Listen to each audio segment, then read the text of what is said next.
Hello and welcome to Alternative Local Election Night. I'm Mark Grimshaw and I'm going to be your host for the next 3.5 hours. Throughout the show, I'm going to be joined by a load of guests, including joining me now to kick off the show are my co-hosts throughout the night, Friz Frizzle and Laura Monmoth, and also AJ Hill is with us. Hi. Hi, everyone. Hi. Hello. AJ still has a 5-second delay. I enjoyed 5 the seconds. Yeah, that's going to happen a lot.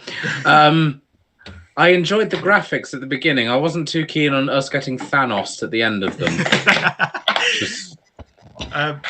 Thank you very much, Edmondson, for the sub, by the way. Welcome to the show. So, we are obviously going to be talking about the elections of the day throughout the night. So, let's start. Sorry, I'm hearing weird feedback, like I'm getting a text message from 1998 at the same time. Yes, AJ, can you just mute yourself for a second? 5, 4, 3, 2, 1. There we are. Yeah, AJ, your mic is terrible. AJ, your mic is fucked. Welcome to. Speaking of fucked things, we had an election today. Oh, God. So we've opened with Saved it. Do you know what? I'm gonna do the title sequence again. That didn't happen. That's not how it started. There we go. How's that? Hi, AJ. That's better. Hello, AJ. You've not got a delay or anything now. That's much better. Right. There we go. I'm on my phone. Fantastic. So, let's start the show how we were supposed to start it, which is, of course, with the opening monologue. Hello, welcome to Alternative Local Election Night. Tonight, thanks to the effects of COVID protocols on election counts, we're going to be bringing you absolutely no results tonight. But don't worry, because we are going to be bringing you special games of Drunk Countdown and Quickfire Pointless, and we're going to give you analysis on all of the key races. One of the big ones in the eyes of the media, of course, is the London mayoral race, or as Lawrence Fox seems to have misheard it, the London mayoral race war. Lawrence Fox has run an incredible campaign focused almost solely on the ending of lockdown restrictions, something that the Mayor of London does not have the authority to do in a time when the Conservative government have already stated when it will end. A lot of talk during the campaign has been about when we will again be safely able to travel abroad. Personally, I'm in no rush to join the Mile High Club if it could mean an immediate invite to the Piled High Club. London is, of course, not the only mayoral election tonight, with similar races also happening in places like Greater Manchester and the Liverpool City region. The Liverpool races came under the spotlight earlier this year after the Parliamentary Conservative Party stated an intention to investigate possible corruption with a Liverpudlian Labour mayor.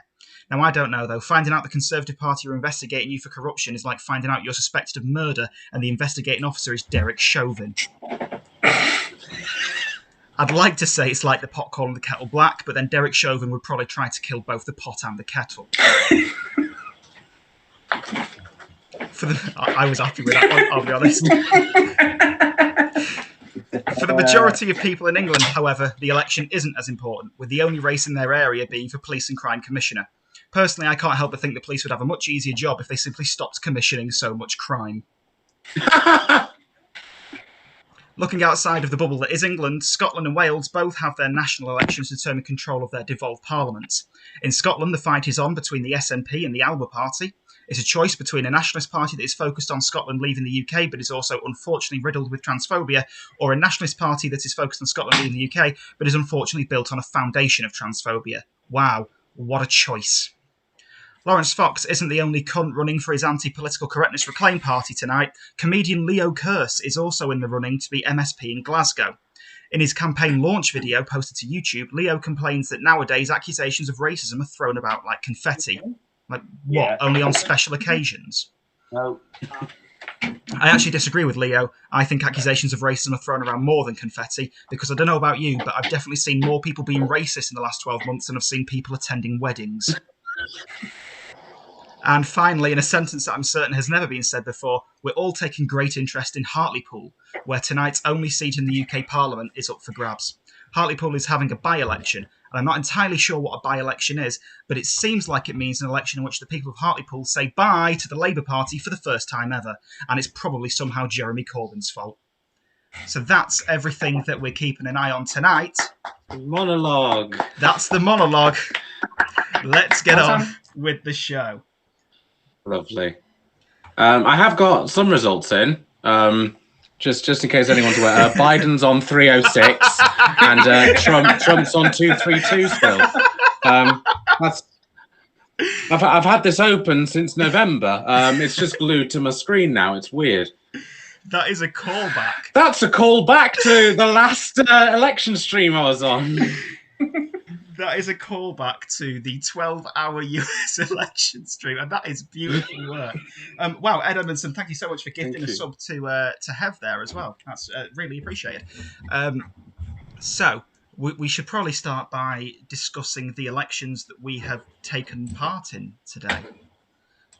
Friz, what have you voted on? I voted for Police and Crime Commissioner, and that was an interesting one because the Police and Crime Commissioner was absolutely fine. It was the council one that was interesting because it seemed to be vote number 1 for who you want the best to win, and a number 2 for who you wouldn't mind winning if your main choice didn't win. And I thought we voted on having alternate voting. The referendum before that big one everyone remembers. There was another one in 2010. The AV referendum, the idea being that was how people would vote. And I don't know why we still have that. Is that just in Lincolnshire? Is that nationwide? I think that's nationwide because I believe it's the same with the Scottish vote, is that you pick a number 1 choice and a number 2 choice. It's the same with the London mayoral vote. For me, it was also the same with Police and Crime Commissioner. It was pick a first choice, pick a second choice. And you're probably looking at that and thinking, Mark, why do you still have your voting slip? And it's because I haven't voted. Hey, alternate reason, you don't actually need your voting slip at the polls. I've still got mine somewhere. This is my postal vote. Well then that is a big thing that you haven't voted it. Yeah, I've not voted either, Mark. Don't worry about it. It's the first election that I've not voted in my whole entire life as an adult. So there you go. What we're going to do, AJ, is we're going to see who's got the better reason for not voting. Because I know for a fact that you live in Manchester, so you've got to vote on the mayor. I live in Lancashire, and all I've got to vote on is the Police and Crime Commissioner. And I had a look into all 4 of these candidates. So I've got Mark James Barker from Reform UK, Neil Darby from the Liberal Democrats, Clive Grunshaw from the Labour and Cooperative Party, and Andrew James Snowden from the Conservative Party, and all of them... I'm sorry. Just stopping now. All 4 of those names sound like they were in a 70s band together. Yep, they are. But all 4 of those people are running on a campaign base of, we need more bobbies on the street. Literally every single one of the fuckers, all of them just say, we need more bobbies on the street. So frankly, it doesn't matter who I vote for, because no matter what, we're getting more bobbies on the street. I just have to cross my fingers and hope we're getting Moynihan. That's the best I can hope for. So what was your reason for not voting, AJ?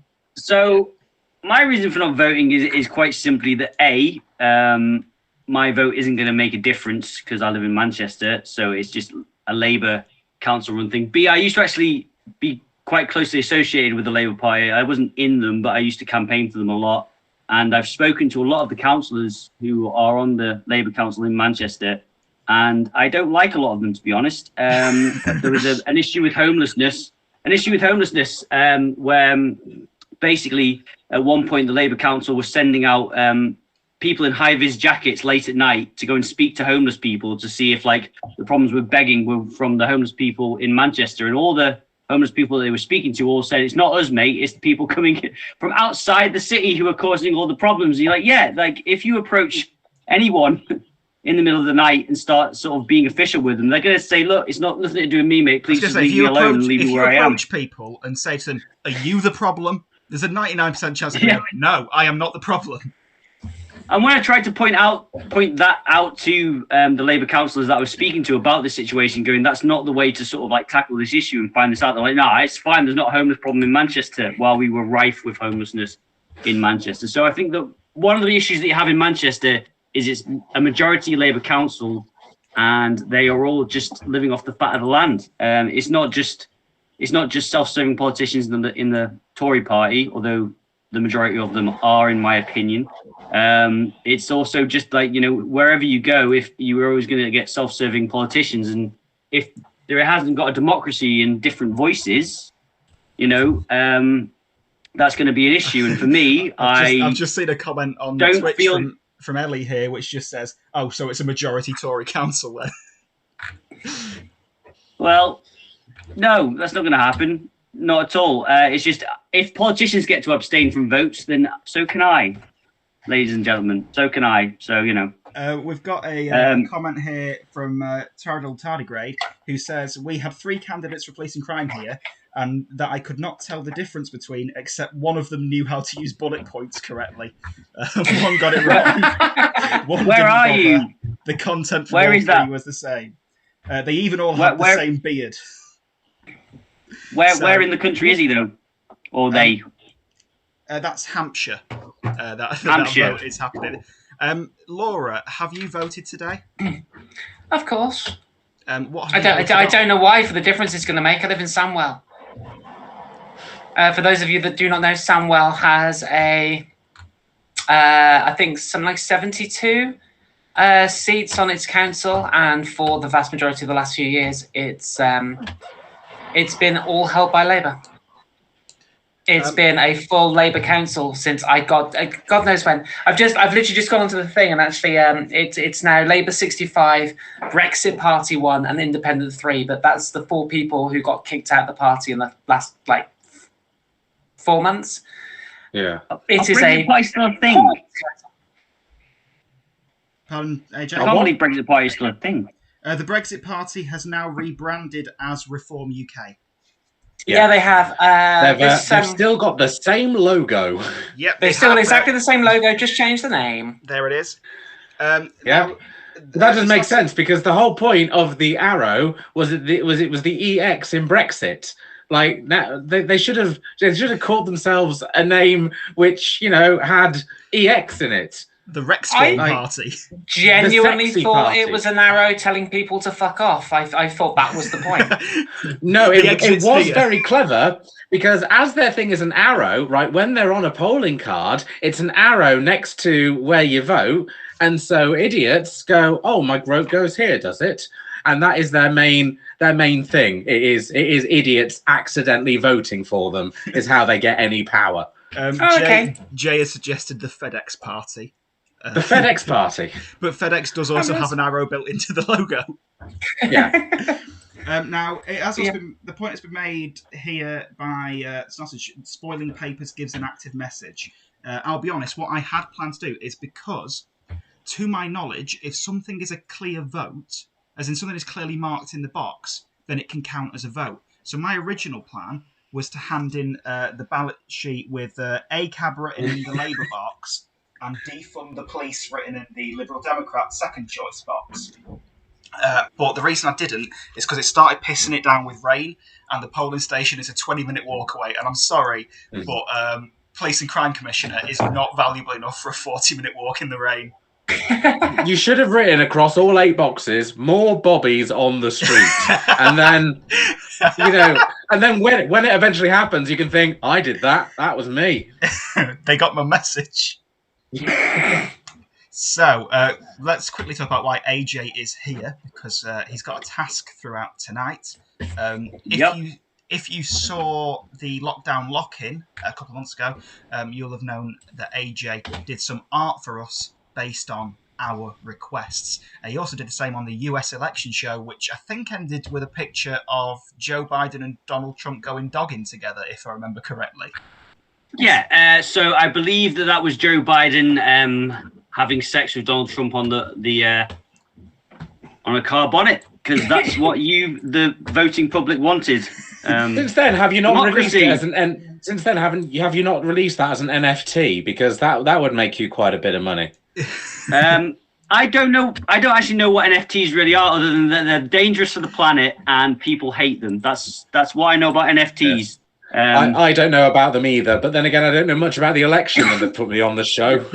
I get confused by acronyms, folks. So if anybody wants to tell me what an NFT is, put that in the chat. Mark can educate me. wait. You can educate me. AJ, I'm going to tell you, it stands for non-fungible token, and I bet you still don't know what it is. What is fungible? I mean, fungible just sounds like a good night out. We had a fungible night out. Hey, but, you know. Question number 3, AJ. How do you think fungible is spelt? Because I was surprised. Fun, agile. That's it. Oh, shit. I was nearly right first time. Is it FUNGIBLE? It is, yeah. Yeah. It's a G. I was going to say, I thought about it, G. I'll be honest with you, I'm just disappointed to hear that you don't really have any interest in the election. Like, I've got the merger. I'm wearing my election T-shirt. Like, it's definitely an election T-shirt. Definitely an election T-shirt and not an Ed Sheeran one. Definitely election-based X. Yeah, I mean, unless you're voting for Tories, otherwise it would be a minus. So, what we need some ideas. Oh, Jay has said Shitbeam would have fit across all 8 boxes, just saying. So that is what I should have done for my vote. That's how I should have spoiled my ballot. And also says The Fungibles was an early MCU film. The Fungibles was actually the name of the band that all those candidates were in. Oh, I've actually got an explanation of what an NFT is from Ellie. Basically, an image that has a unique ID that people can sell to others, and there's only one of. But mining these codes takes a lot of electricity, as it's using PC in the background and stuff like that. And you can just right-click download image. So it's just owning a picture on a computer, which nobody can do without vast sums of money. Well, that sounds good. What you're going to do tonight, AJ, is you're going to make some artwork for us where we can make some... I'm going to make some non-fungible tokens. Yes. So, we need ideas for what AJ should draw. Now, I have obviously been following the news because we're doing a topical show. Have you heard? You may not have heard of it. It's called The News. That's how you just said that, like it was a band that nobody had heard of. What have you? Yeah, well, I've been watching The News. Hey, there's a lot of episodes. I hated the news before. I hated the news before they got all commercialised and shit. Yeah. Yeah. When Hugh Edwards took over from Huey Lewis, it was the wrong Hugh. Is that a joke? Is that something? Huey Edwards and the... That's something. During the break, I'm going to go and get on all of my news merch. Big fan. But I've been watching these, and what I've been following, obviously, the stories about Boris Johnson's corruption. And there was this story. Boris Johnson's not corrupt. Boris Johnson's a good lad. Here is Boris the only Johnson's a top lad. We've found this week's only right-wing comedian on the circuit, everybody. Yeah, no, it's still Leo Curse. So I've been following these stories of corruption, and there was a report the other day that he'd been asking Tory donors to pay his childcare costs. So what I was that's a responsible father figure right there. A responsible father figure trying to care for his children. No, child. He was only doing it for one of his 7. Well, yeah, but when you think about it, he's not relying on the state. He's relying on a GoFundMe page. That's the modern way of looking after children. He's quite resourceful, isn't he? Yeah. He's going through a lot. He's trying his best. I mean, imagine if he was your father, and statistically, he probably is. So he's like Attila the Hun. Well, he was using Genghis Khan. Is it Genghis Khan? Is Boris Johnson the latest Genghis Khan? Now's not the time to workshop jokes, AJ. Okay. So what I was thinking is if we've got a picture of Boris Johnson trying to sell his kid at a car boot sale, maybe for the 150,000 or whatever it was he was requesting, or how much was it? 150,000 is I believe what it was, or it might be. How many nappies do you need? Well, Boris Johnson needs 4 times as that to keep his head above water, so he says. I mean, you only need about $250,000 to raise a child to the age of 18.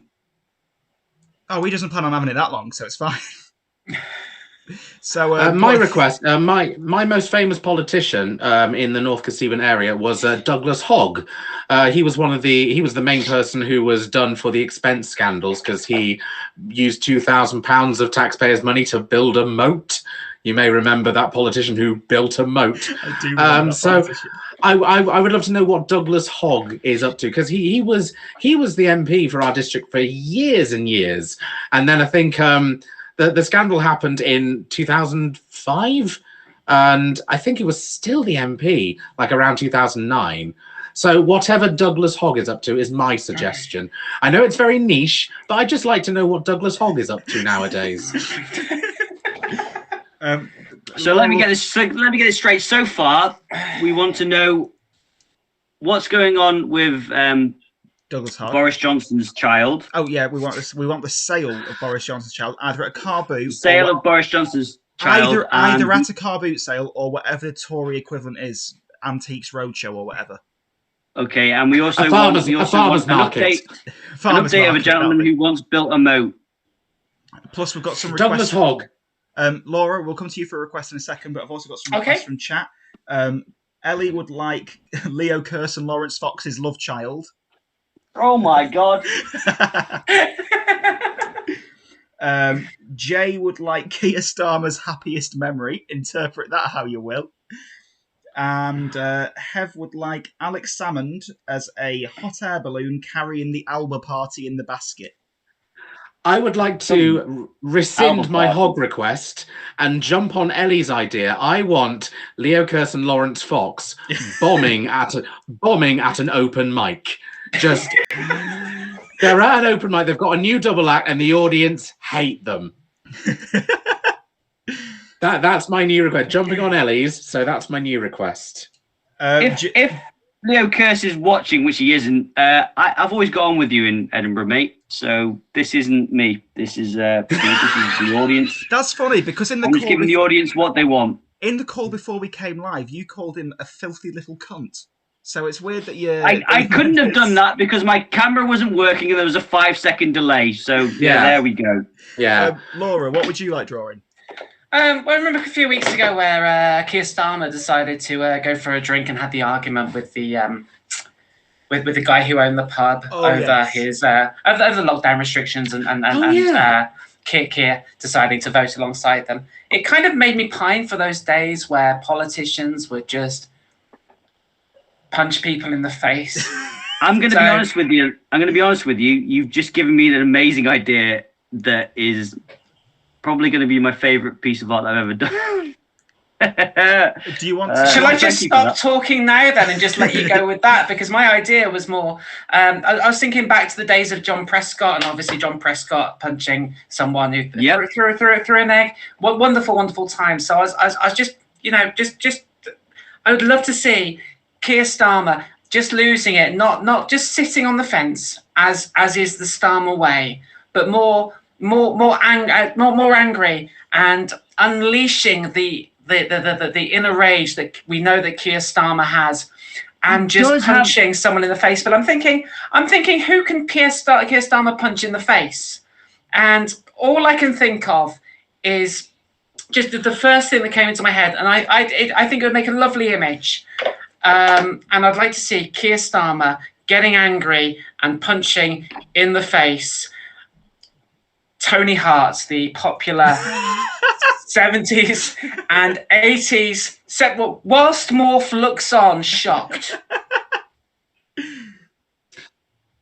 That's what I like. Keir Starmer punching Tony Hart.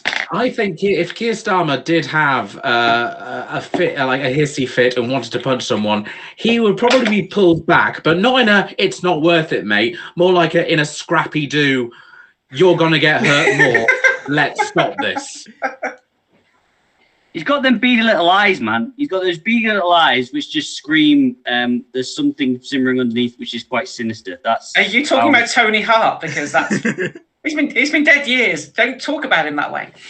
He's definitely smouldering. Then, sorry, Tony Hart. For anybody who loves Tony Hart, I don't think Tony Hart's in hell. He's too nice for that. He made a plasticine idol, which is something Christianity doesn't frown upon whatsoever. So sorry, I heard that of he's made of plasticine, and he is made of plasticine. Yeah. I was like, well, the cremation would have been very easy then.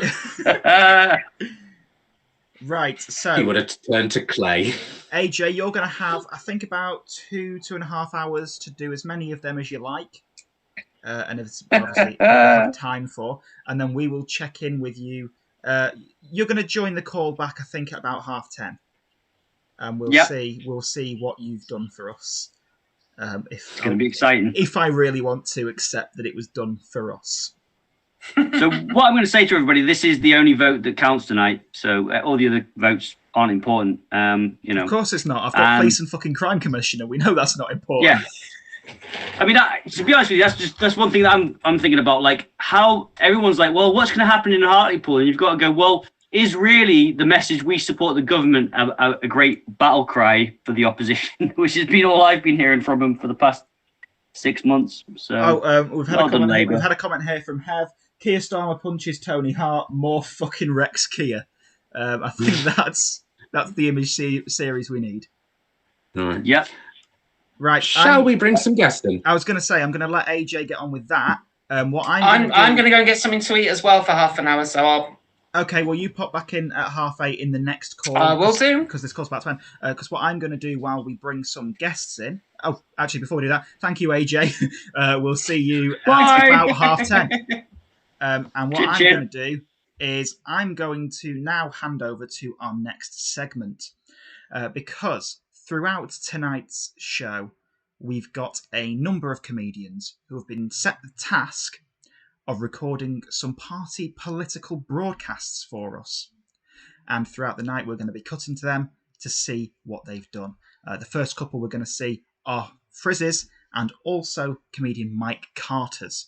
So that's going to take place over the next couple of minutes while we get our guests in. And then we'll be back with Lewis Dunn, Eliott Simpson, and also Mike Carter will be with us live.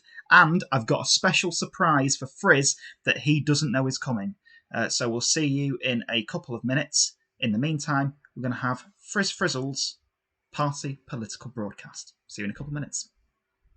Ruskington, best kept village 1995, so called because it was best kept in 1995. But what's happened to our village since? Hello, I'm Frank Fartworthy, local elected rep of the Ruskington United sector. I decided to pop onto your local Facebook group to answer some of your queries. Can anyone tell me if Top Walk are open this evening, please? Good question, Tia. Top Walk are open every day except Mondays. But if you vote for me, Mondays they'll be open. Anyone know if Top Walk is open? No, nobody does. Can whoever walks their dog in the Elm Tree Road, Sycamore Road, Winchelsea Road area please come back and pick up what their dog has produced and left on the grass outside our house? I don't own a dog, but if I did, it would not do that. Vote for me and I will clear up all the dog mess and whatever else they produce. Don't you just love potholes? Vote for me, I will fill the potholes with the dog mess. That's what I'll do. Hi, does anyone know if Top Walk are open this evening? Thanks. As I've said time and again, my first act as elected leader will be to close down the Top Walk.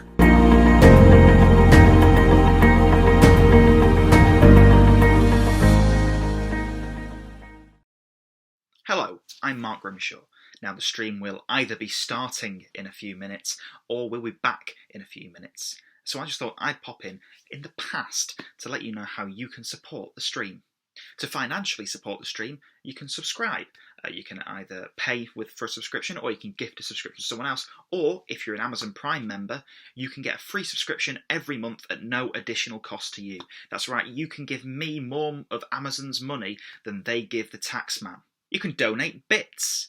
If you want to give a more irregular payment, you can give me a few cents, which at the moment is worth more than a few pence, so that's nice. If you enjoy the stream and you want to host it for your followers, you can do, and that will mean that you've got something to apologise for the next time you do a live stream. Or, if you don't want to give any money or you can't afford to, there is absolutely no pressure on you. You can just press the follow button, and that means that you can just come watch the streams and have some fun.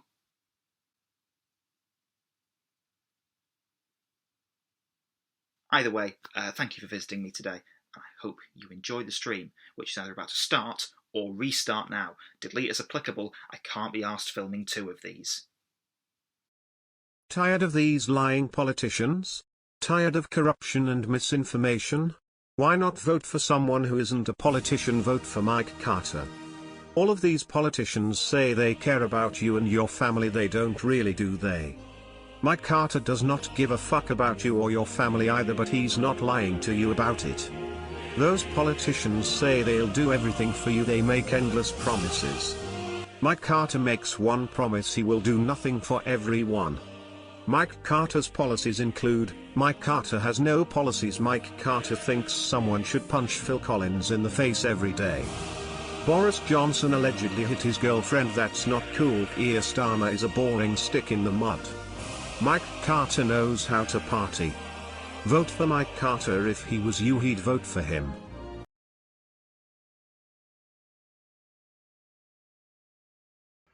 Mike Carter there with his party political broadcast. And before that, you saw Frizz's. We are now joined on the stream by Mike and Friz, and also Lewis Dunn and Eliott Simpson. Hello, everyone. Hello. Hello. Hello. So we're gonna Be a Starmer. That's my chat. I've got the first one of the night. Oh, be a Starmer. Wonderful. Be a Starmer. Oh, You would feel so proud of yourself. if you're being beer Starmer, you need to put that beer far more into the centre. But my laptop is there. It would get wet.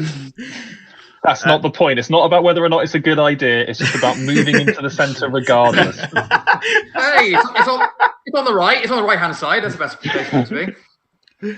And it's red and white. That's true. Is that a thing? I don't know. Right.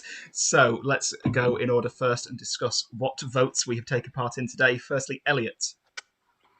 Hello. I'm based in jolly old Glasgow. As you can tell from my accent, I'm the perfect person to be the Scottish representative for the election coverage this evening. It's why I'm compensating by sucking on a delicious iron brew lolly. This is a genuine iron brew flavoured lolly. It's a real thing. So I've got to show one of the lads, one of the Scots. I too have had a Scotch egg with some whiskey. I have voted for the Scottish local parliament elections today. We have two votes. I forgot which one each one is, but we have the local constituency here in Scotland. We're currently. I voted for Green today, but between you and me, I think it's very likely that SNP are going to win the overall majority because they're at that stage now where basically every other scandal they've gone through should have killed any other party. The fact that they're still alive means that I think they're kind of indestructible at this point. I like how you say Eliott, I like how you say between you and me, whilst we're broadcasting live.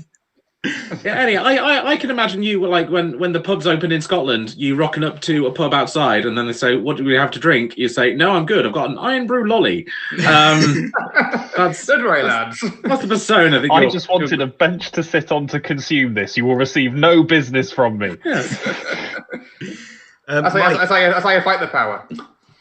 Mike, you've taken part in 5 election votes today. What are your 5? That's voter fraud. Local MP. Local MP? Are you sure? Are you in Hartlepool right now? Yes.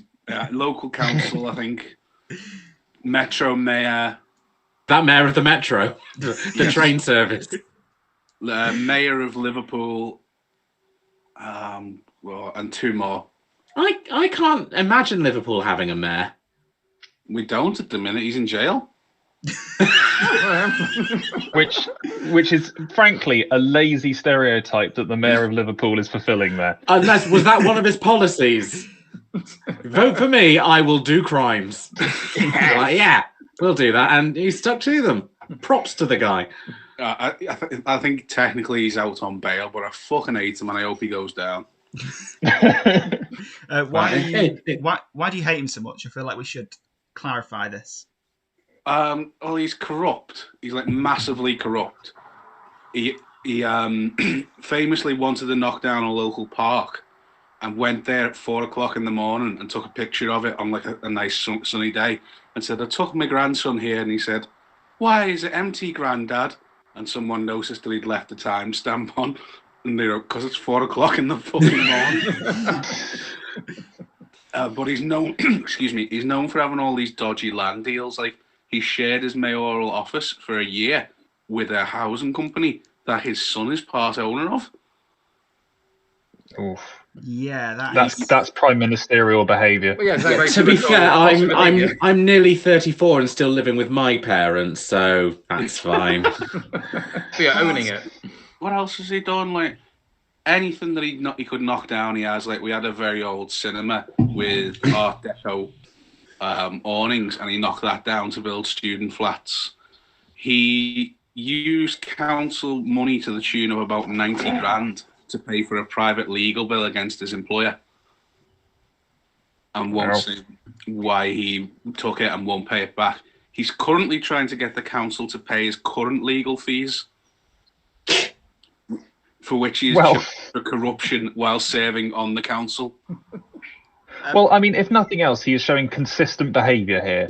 This is the thing we want out of politicians, is a lot of politicians aren't on the record as being what they are, and it sounds to me like the currently bailed mayor of Liverpool has shown the public exactly who he is, with no self-censorship whatsoever. I'm going to be honest here, Mike. I think you've got a different reason for not liking him.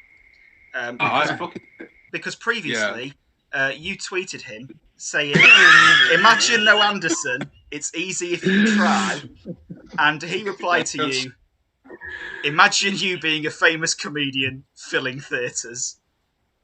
He mugged you off on Twitter. Yeah, he's got to wait until you're headlining a theatre, then he's going to knock it down.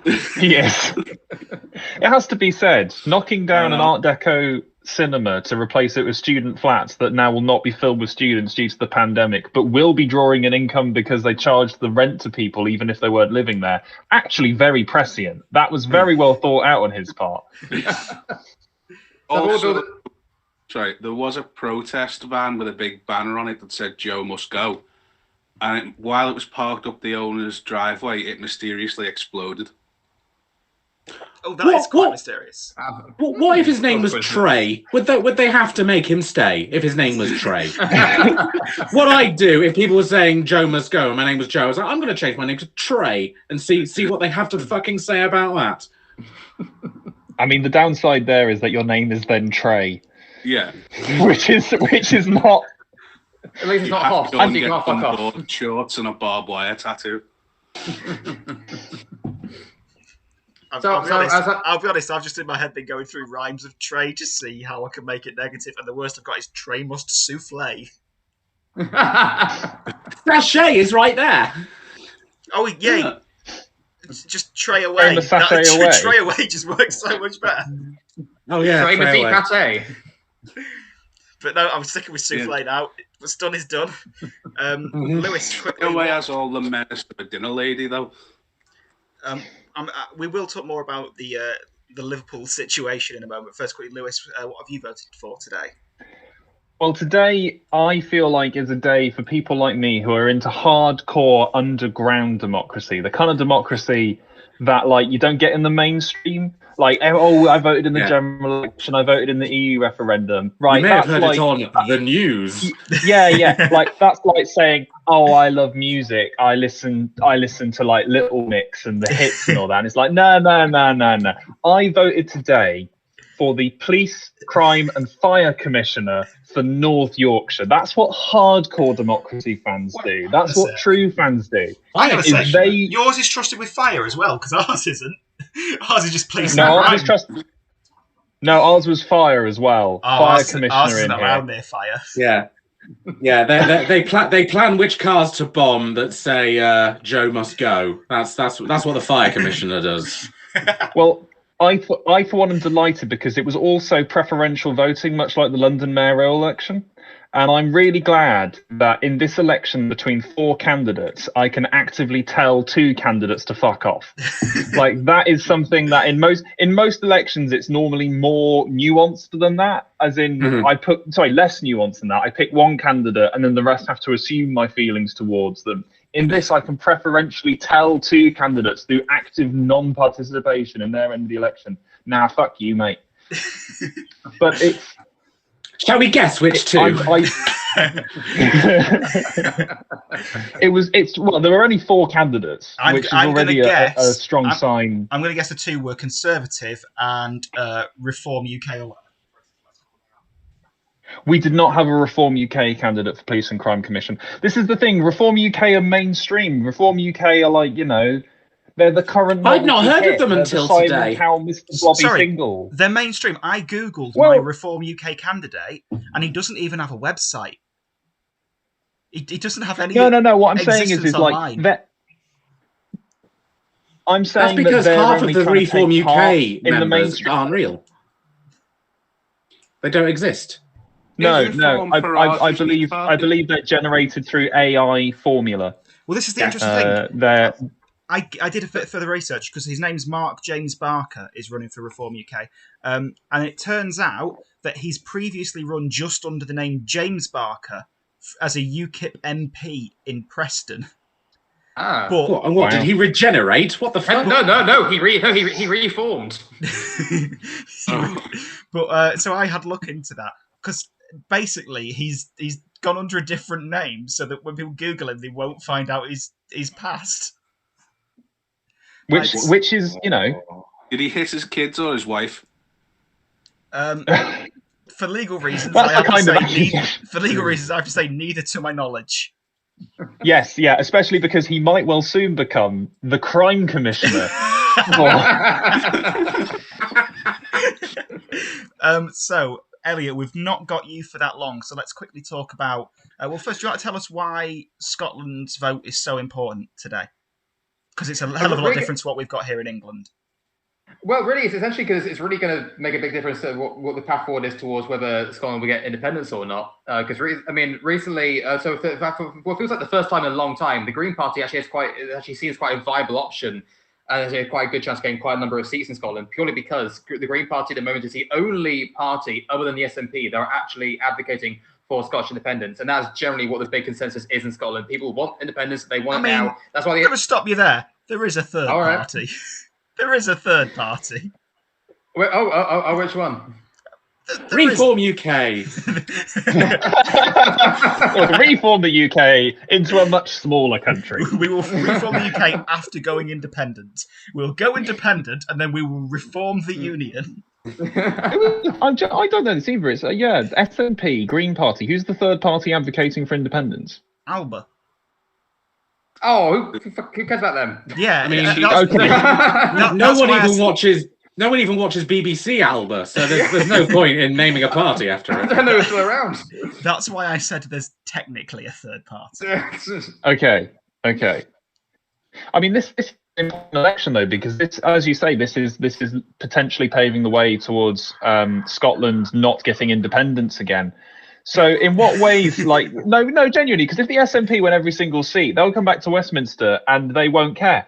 So, to what extent do we think that what are things going to change in Scotland? Or are they just going to remain the same level of begrudged? Yes. Well, it's an interesting thing. I mean, you do a fair point, and it feels like, forever, Scotland's going to basically treat Westminster's treatment of others the same way, the UN treated Hitler back in the day. Like, don't do that, or write an angry email, and we'll be very upset. But I mean, I do genuinely wonder, because, I mean, history has shown us that if a nation wants to be independent, it will be independent one way or another, even if it means by messier means. And I think impatience is growing in Scotland. It's a general cultural. Sorry, sense just to of check, that. Eliott. On a day when we're already at risk with France, are you declaring war on England? Yes, I am. And as an English twat sucking a lollipop, I'm the perfect candidate to declare war on England. I like the idea, if there is another referendum about Scotland becoming independent and it loses again, what all Scottish people should do is just be 10% more rude to the English every single time. So every time there's a referendum and they lose it, they all agree, let's just be 10% more rude to the English. So we don't want to go. Well, that's an idea. Maybe I should run for SNP. Yes. I think you'll find the English have absolutely no qualms with continuing to rule over people who despise them. If anything, it's what gets us up in the morning. I mean, I've tried flyering in Newtown. I know how to disrupt the Scots. That is our trump card. I probably should be saying this, but the plan is that we're going to threaten to make the Fringe Scotland exclusive. That's how we're going to get them. I'd be happy with that, because I would move to Scotland. I would claim Scottish independence. My mum is Scottish. I am half Scottish. I'm allowed to do that. Come on over. We got free dental healthcare. We've got free museums. So the water's free. It's great. They're not free. They're not free. There's some very nice English people paying for that dental. Thank you very much. You're welcome. There's free museums in England. Don't tell them that, or they'll all come down here expecting to walk into all the museums. I'm not being funny, but if that was your second selling point, free museums, you lost me. Like, I mean, you if could have gone with like free prescriptions or free universities, yeah, but no, you went with but- free museums. I like Okay. museums. Not free. Your dad England's picking up the bill. Eliott is currently broadcasting from a gift shop, to be fair. I am. Times are tough. Eliott's about to announce his candidacy for the Reform Party. I tell you what, though, he's going to make a cracking museum of what the UK used to be, and it's going to be free to get in. So Exactly. That's policy number one. I mean, the thing we should be most concerned about, particularly with the Free Scottish Museums, is that Scotland does actually have Dolly the sheep mounted and stuffed inside the Scottish Museum in Edinburgh. And we should fear their ability to clone without the British. Because before we know it, a legion of Jurassic Park-style resurrected William Wallaces will be marching towards us, ready to lose independence all over again. I would be more fearful if Dolly was still alive. That is science going too far. She's still alive, just rampant around the museum. Poor Dolly the sheep did not live very long. Well, Dolly Sheep is still dead, but we did successfully clone Dolly Parton, which, it's the second best thing. Sorry, I've now just got this great mental image of Dolly the sheep being every tour guide at the museum. They've just cloned her so many times that she's now every tour guide. Oh my God, understand They if- cloned a sheep, and you're thinking like clearly the sheep is a tour guide. Yes. I've just realised did it. if we have cloned Dolly Parton, then Jolene makes more sense because there's actually 4 Jolenes and she's addressing each one of them. That's called a thinker. Get back to me in half an hour when you get the joke, and we'll all laugh about it. So, Eliott, you voted Green. What was it that made the choice for you between the two sensible parties going for the end of the United Kingdom? The end of the universe? I mean, it's a United Kingdom, but yeah, sure. Okay. Might as well be. Have we lost Eliott? Yes, he's buffering. He's gone independent. He started his new stream. Go over to watch Eliott's alternative local election night right now. Oh. Just imagine the great dissection of the SNP that's currently happening without us, though. Well, what we'll do is we'll move back over. I do think this is a big disappointment in Scottish politics. Is that apparently the only issue is independence? You very rarely actually hear anything about the policies outside of independence. Maybe that's just because I don't live in Scotland, so it's the only thing that actually directly relevant to us. Yeah, I'd imagine it's what the English media are reporting on. Yes, yeah.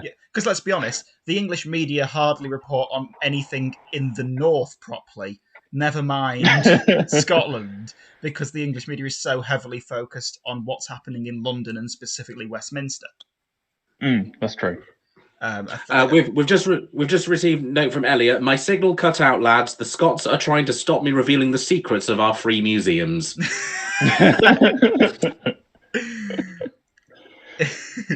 Curse Dolly's bleating heart is added. Well, we will try and get Eliott back shortly. So we'll quickly move on to Lewis, because when you were on the US election night with us, you had some interesting stats for us. Are there any interesting stats that can be had about local elections? Well, the thing about local elections compared to big things like American elections or even general elections here, they're not polled very well. There's not really that kind of statistics around it. And it's unsurprising because it's largely you can predict a local election of who's in power, the other party usually does better. Not so much this time. It's looking like, despite the fact that Boris Johnson has killed millions of people potentially, he has in fact managed to exclusively kill the left, which is very impressive, as it looks like he might do all right in these local elections, despite everything. The thing that is interesting about local elections, though, is that they are surprisingly commonly decided by drawing lots. So in 2019, both Tong and Hambleton, which are both real places and not hallucinations, were both decided a councillor by drawing lots. This is because the votes were equal, And as a result, there was no other way to resolve it. There was no possible way that you could, ask the public again, but only on these two candidates. So instead, Lady Luck was drafted in to cast the deciding vote in a situation that would only really be approved by Harvey Dent.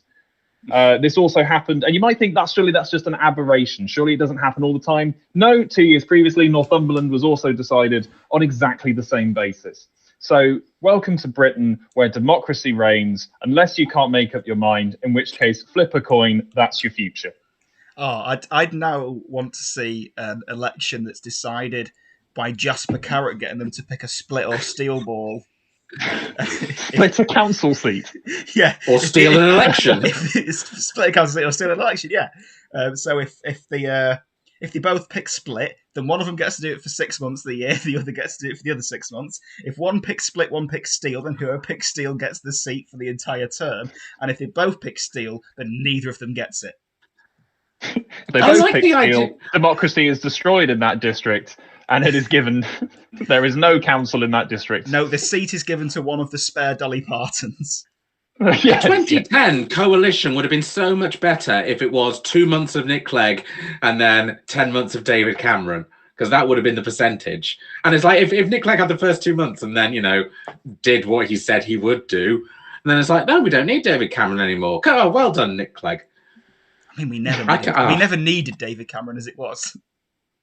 Nick Clegg was the first politician who tricked me, and I will never forgive him for that. You have to understand, Nick Clegg did manage to achieve his largest policy goal when he entered the coalition, which was to give power to David Cameron. As a politician, Nick Clegg is the person most responsible for giving power to David Cameron, and he's very happy with that decision. Mm-hmm. 2010 is the first year I got into politics and was really into politics, and then just to be tricked by a man, I was like, oh, that's annoying. Bring back Gordon Brown. Nick Clegg, in his book, and I'm not exaggerating, encourages the reader to join the Conservative Party, which I can only assume is because he did and had a great time.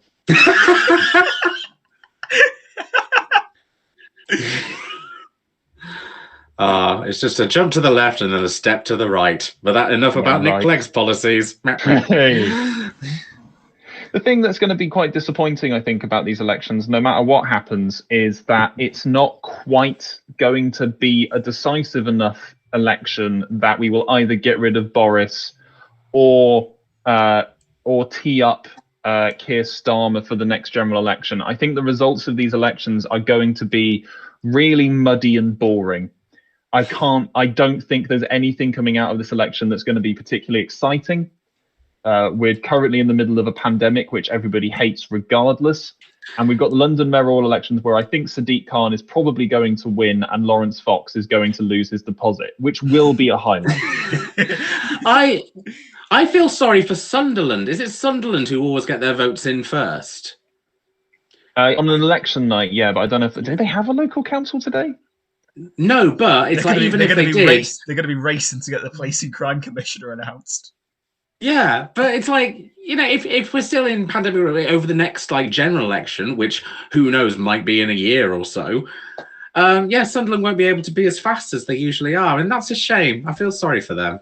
Well, to be fair, the actual by-election is being counted as it normally would, because we have been told by the BBC that the Hartlepool result is expected in the early hours of the morning. So, you said that as if you've got a contact with the BBC. Who doesn't? Who doesn't have a contact with the BBC? I've got the BBC website open just in case, and the main headline here is "Councils explained with pizza." That's Can you send me that? That's their main takeaway from that. Do you know what the worst thing about this is? Is that I hadn't thought of having the BBC News website open next to me. Oh no, I've got it open, and I always do because of my Saturday show, Pints of View. It's always nice to have the BBC News website open. Jay says that I've been on the phone to Laura Koonsberg already, which I can neither confirm nor deny. I should say, actually, before I came on, Laura Koonsberg came round and dropped off this box of votes that she stole from a local polling station. So I can now confirm that the following votes are invalid. There's a Labour vote here, that's invalid. There's a Conservative vote, that's invalid. Did Trump win Georgia? I've got a vote here for, it just says... No, they drew a smiley face next to all the candidates and said, why can't we all just get along? And there's another vote here that says, fish independence, stop patronizing fish. Fish do not belong to anyone, let the fish be. So I'm not sure who that is a vote for, but it will be counted in favour of the Conservative Party due to recent rules. So. Eliott has just messaged me, by the way, saying that unfortunately he's not going to be able to rejoin us because his Wi-Fi is failing. So I just want to say a big thank you to Eliott for briefly joining us there. You can find him on Twitter at SockfaceSimpson, so please do that. And he finished his message saying, so sorry about that, but please do speak the good word about free museums. So F in the chat for Eliott's Wi-Fi, and don't forget to spread the good word about free museums. So did everyone take a selfie at a polling station today? No, because mine's in the school. Just me? I mean, no, I'm afraid that's illegal. You now have to declare who you voted for, and we will invalidate that vote. That's what I'm reading. In Wales, it's pretty frowned upon. It's pretty frowned upon. Is that the legal ruling on it? It's pretty frowned Advises upon?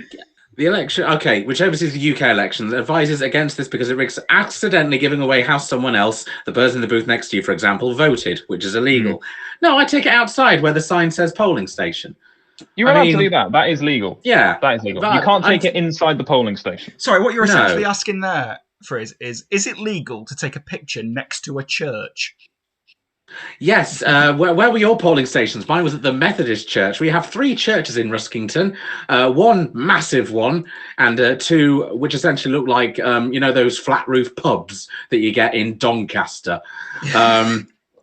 They call themselves churches, and yeah, that was it. And I go in every year to the Methodist Church, and it's always the same. My room is on the right, and I go in and I sign that, but it's all different with coronavirus.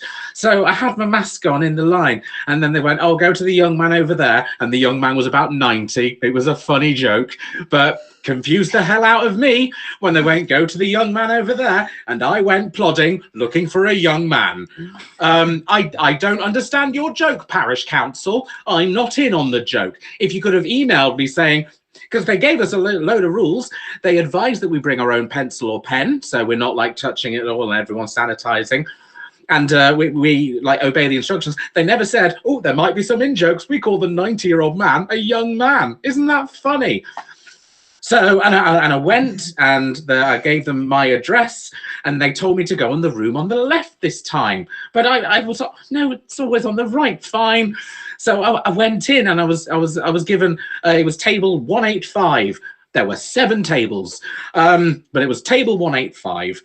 And so I did that, and then went to go that, and then I went the way that I came in, and they went, no, you go down that exit, like yelling at me as if this is a daily thing and I should know this by now. There was a fat man in a suit and a blue tie, which I assume was the Conservative Party leader. Not the actual leader. It wasn't. Not Boris. It wasn't that guy. No, it wasn't Boris. Was it that enormous man who's been doing the rounds on social media? No, it wasn't that unit. I do love that unit. Rishi Sunak. To be fair, Rishi Sunak is built like a knick-knack, and the man was stood next to him. So for all I know, it was a normal man. I'll admit though, this process you're describing, you just sound like.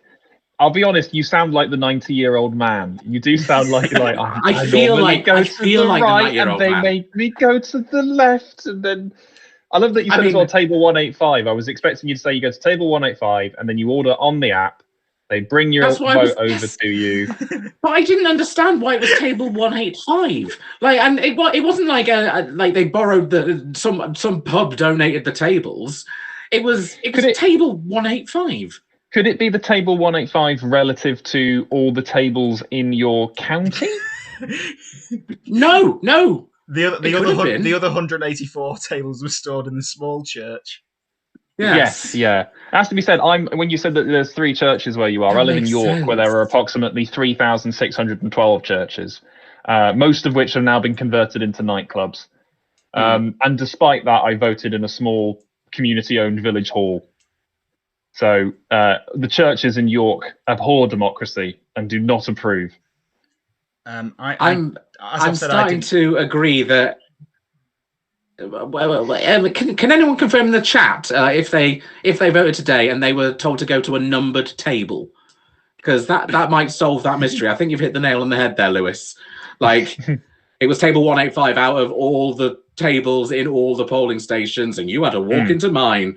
And if at table 185 someone reports coronavirus, everyone who votes table 185 is to report to Liverpool, where they will be locked off by the military. Yeah. Just a quick couple of things. Firstly, Matt Hoss has raided with a party of 1. Sorry, Matt, I don't have alerts that appear on screen, so you wasted your time trying to do that. But hello, Matt Hoss. Hello, Matt Hoss. Hev says that they voted in a nursery. Ellie says polling centre plant or human is a sports is a sports village for some reason, and Hev also says table number 2, which is a sensible table number. Wow, they found the second table in the whole country for voting on. That's why I'm thinking that. Jay, it couldn't have been table 185. Why was it 185? There were 7 tables. Jay said we were only allowed in 1 at a time, but the polling station was still set up with 6 booths. Yes, TARDIS centrifuge style, like all around with little wooden things. I quite like going in 1 at a time, though. It makes it, I like the idea that you have the same privacy for your vote as you do your bowel movements. That to me feels like an appropriate amount of people to be present when you do it. So how was it for you, Mike? What was the situation in Liverpool? I literally can see my polling station from my window because I vote in the school that I live nearby. And I had to go the long way around, which annoyed me because there's a gate at the side of the street there. But I had to go through the car park. And then, I went in, gave them my card, and they wouldn't give me a pencil. And I was, well, if you don't give me one, I can't vote. Oh, you bastard. And they were like, well, don't tell anyone. And they agreed to share with me a pencil. I gave me 5 pieces of paper and I voted. But I was the only one in there anyway. I'll be honest, I didn't hear most of what you said then because someone that decided to use that moment sound alert. Oh god, people are playing sound alerts. I just had the millionaire. It was really mundane. I just had. Wait, did Laura arrive at the millionaire theme tune? I did. Timing. Well done, great entrance. Very well done. Yes, all sound alerts are switched on, including some new ones that you can get by using bits. I particularly enjoy Compliment. Welcome back, Laura. Now we've got a special game that we're going to play before Mike and Lewis leave us. This is a little treat. This is a little treat for the bits one should show up if you're on browser. Scroll down below the viewing window. And is this the surprise for me, Mark? This next game. Yes, this next game is a nice surprise for Friz. I'm going to mute my microphone and listen on the Twitch stream. Okay, so I might be a couple seconds behind. I've got a theme tune for this next bit because now this has already been mentioned in the chat, the name of this game, but we're about to play What's in the Ballot Box? Mark Grimshaw, if you're out there, you are a ballot box. What's in the ballot box? What's in the ballot box? This is some stunning editing. What's in the ballot box? Ballot box. You're achieving Mike Carter levels of production. Welcome to What's in the Ballot Box. I'm not impressed. I'm not legally allowed to talk about that other thing that ripped me off. So I'll be putting all my pented up frustration into this because legally I'm allowed to be pissed off at this. Yes, we're going to play a quick game of What's in the Ballot Box. Joining me are my contestants, comedian Mike Carter, creator of What's in the Box, Friz Frizzle, comedian and improviser Lewis. Credit? What? Credit? What the hell's going on? So we are going to play what I think would normally be round 3 on What's in the Box. We're going to play a game of Liberal Democrat or Cat in the Hat. I'm going to read some names. All you have to do is tell me whether they're one of the currently sitting 11 Liberal Democrat MPs or whether they're a credited cast member in the 2003 film Cat in the Hat. Oh, Carl. Now, the good news for me is that I have actually seen that film, so I do stand a better chance in this than you might think. Well, let's find out.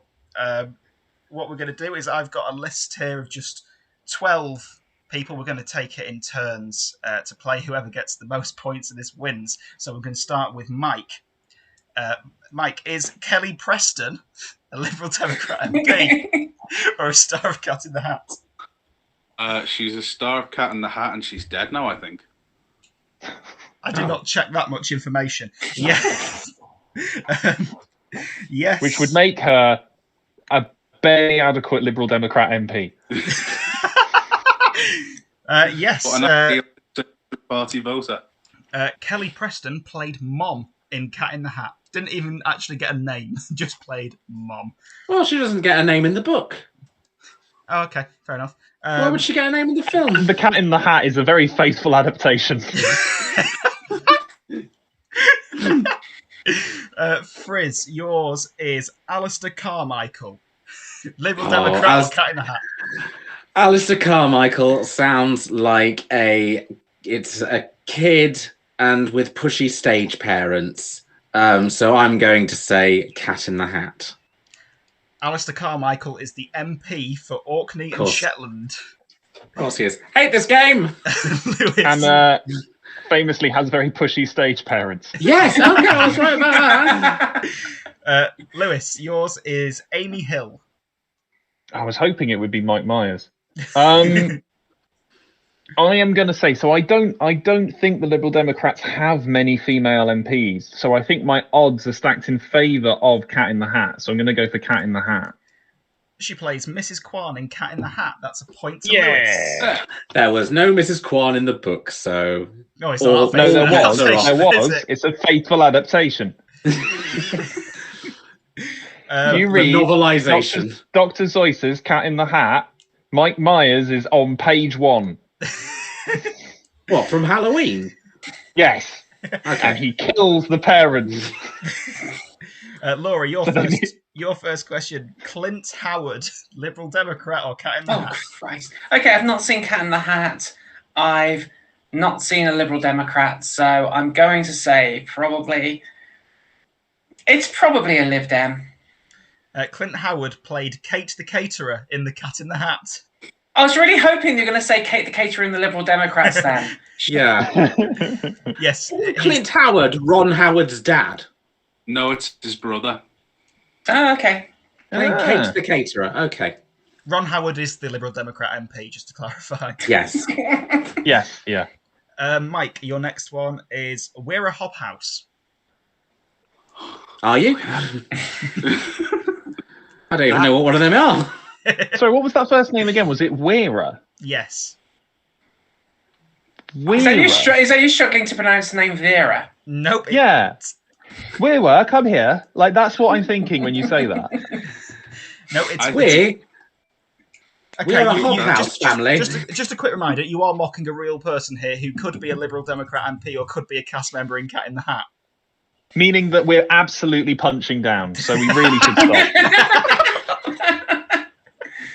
There's only 11 of them left in the wild.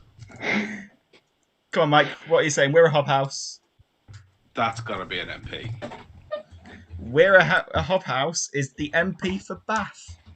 That's another point to Mike. Oh, of course it's for Bath. It was that the name Hobhouse was what made me think southern posh.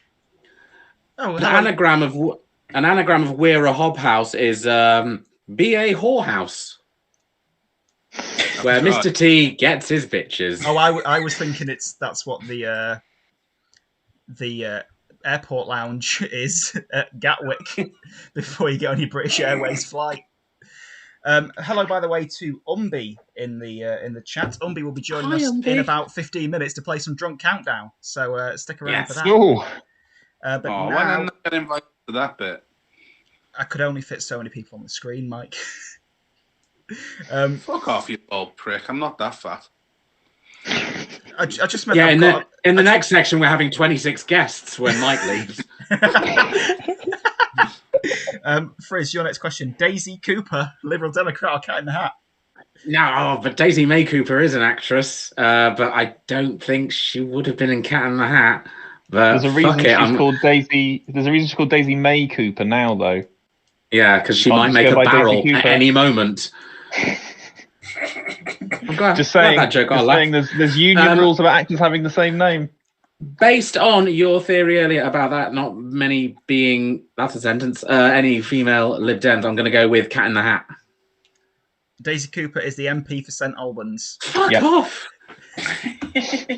And I think Lewis knew that and was purposely trying to throw you off there. I didn't know it, but I definitely thought it was going to be the case.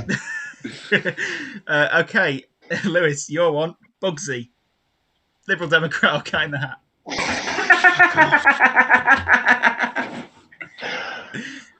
The problem is in this game is that you kind of want to will things into being true. You kind of just want to say. I think Bugsy is probably an animal that worked in the Cat in the Hat and was annoyingly not the cat. Bugsy played Nevins in the Cat in the Hat. Yeah, I thought so. What was Nevins? Yeah.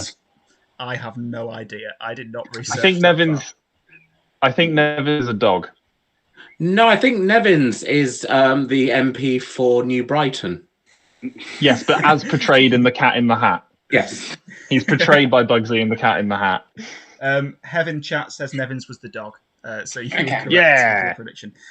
Shit name for a dog. If the dog's already called Bugsy, right, and you're making a fantastic children's movie, and you're thinking, oh yeah, what's the name of dog in this? Call him Nevins. It was faithful to the text, Friz. Faithful to the original. There was no Nevins book. the dog in Cat in the Hat. Cat in the Hat was like 50 words. Nevins the dog at the start of the Cat in the Hat kills Michael Myers before he can get to the children. Right. Okay. Laura, your next one. Darren Norris, Liberal Democrat or Cat in the Hat? There is no way that there was a Darren Norris in Cat in the Hat. That is such a 2010 to 2015 Liberal Democrat name. I'm guessing that they have been an MP for a while. MP. Darren Norris plays the announcer in the Cat in the Hat. Dean Norris's brother, I believe. Dean Norris from Breaking Bad. Mention his name. Mike, your next one is Ed Davey, Liberal Democrat or Cat in the Hat? That sounds like a pirate name to me, and there's lots of pirates in the Cat in the Hat. It's faithful to the text. I'm going to say that's a Liberal Democrat because that sounds like a sort of Nick Clegg light where you're like, I'm Ed Davey and I'm fun. I'll be honest, there's a reason. There's a reason. Also, Ed Davies sounds like saying the name Greg Davies, but with a cold.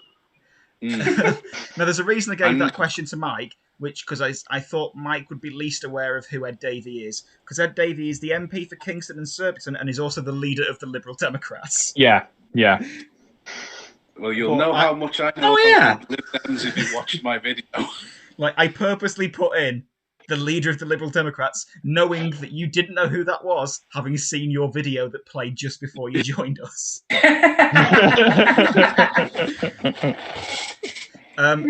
Friz, your next one is Christine Jardin.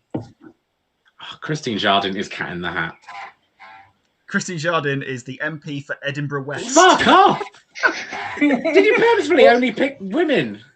What's amazing about this is I don't think these people are Liberal Democrat MPs until Friz says that they're in Cat in the Hat, and then reality warps to change itself so it's the case. The best bit is that none of you actually know whether any of these are actual Lib Dem MPs apart from Ed Davey. Only Ed Davey. I could have I made did know all Ed of Davey. these up. Oh no, I had googled "We're a Hob House" because I had no idea. It sounds like don't put your feet on the table during dinner. We're a Hob House, and like that in that cadence, that's what it sounds like. I thought Vince Cable was still in charge. No, Vince Cable was very much leader of the Liberal Democrats, in the same way that you leave the dog in charge of the house when you're out. It wasn't. What, if you let him in the back garden, he might kill a bird. Yeah. There's no guiding principles there. It's just that he was the last thing left. Yeah. Did you leave the TV on for him while you're out? Because otherwise he gets spooked. Yeah. Vince Cable couldn't work out the key safe in Liberal Democrat headquarters, so they thought, well, he's the only one in there. Put him in charge. Still alive? Oh, he's still alive. Yeah, that'd be my next question. Lewis, your next one is Dan Castellaneta. Is that Now. Lib Dem or Cat in the Hat? Now, I don't think I think Dan Castellaneta ran for Reform UK. Actually, I don't think he's a Liberal Democrat MP. So he must be in the Cat in the Hat on the basis that he's not an MP for the Liberal Democrats, or is it possibly the voice actor of Homer Simpson and many other favourites? Friz, would you like to answer this one? Because I can see your don't know. annoyance on your face. I mean, I made Mike answer this one because he wouldn't know. Just give me this. Just give me this one. No, we can't. I mean, look, there's no point. We all know who Dan Castellaneta is. MP for Wirral South. Yeah, Dan Castellaneta, yeah. Dan Castellaneta was the voice of Thing 1 and Thing 2 in the Cat in the Hat, yes. Did he get 2 paychecks? No.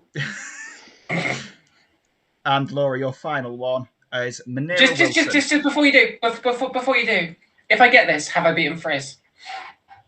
Yes, just on the basis that Friz is on no points and you are also currently on no points. Fantastic. Okay, bring it on. Mayoral Wilson. Ooh. As opposed to your further away Wilson. What's his name? Yeah.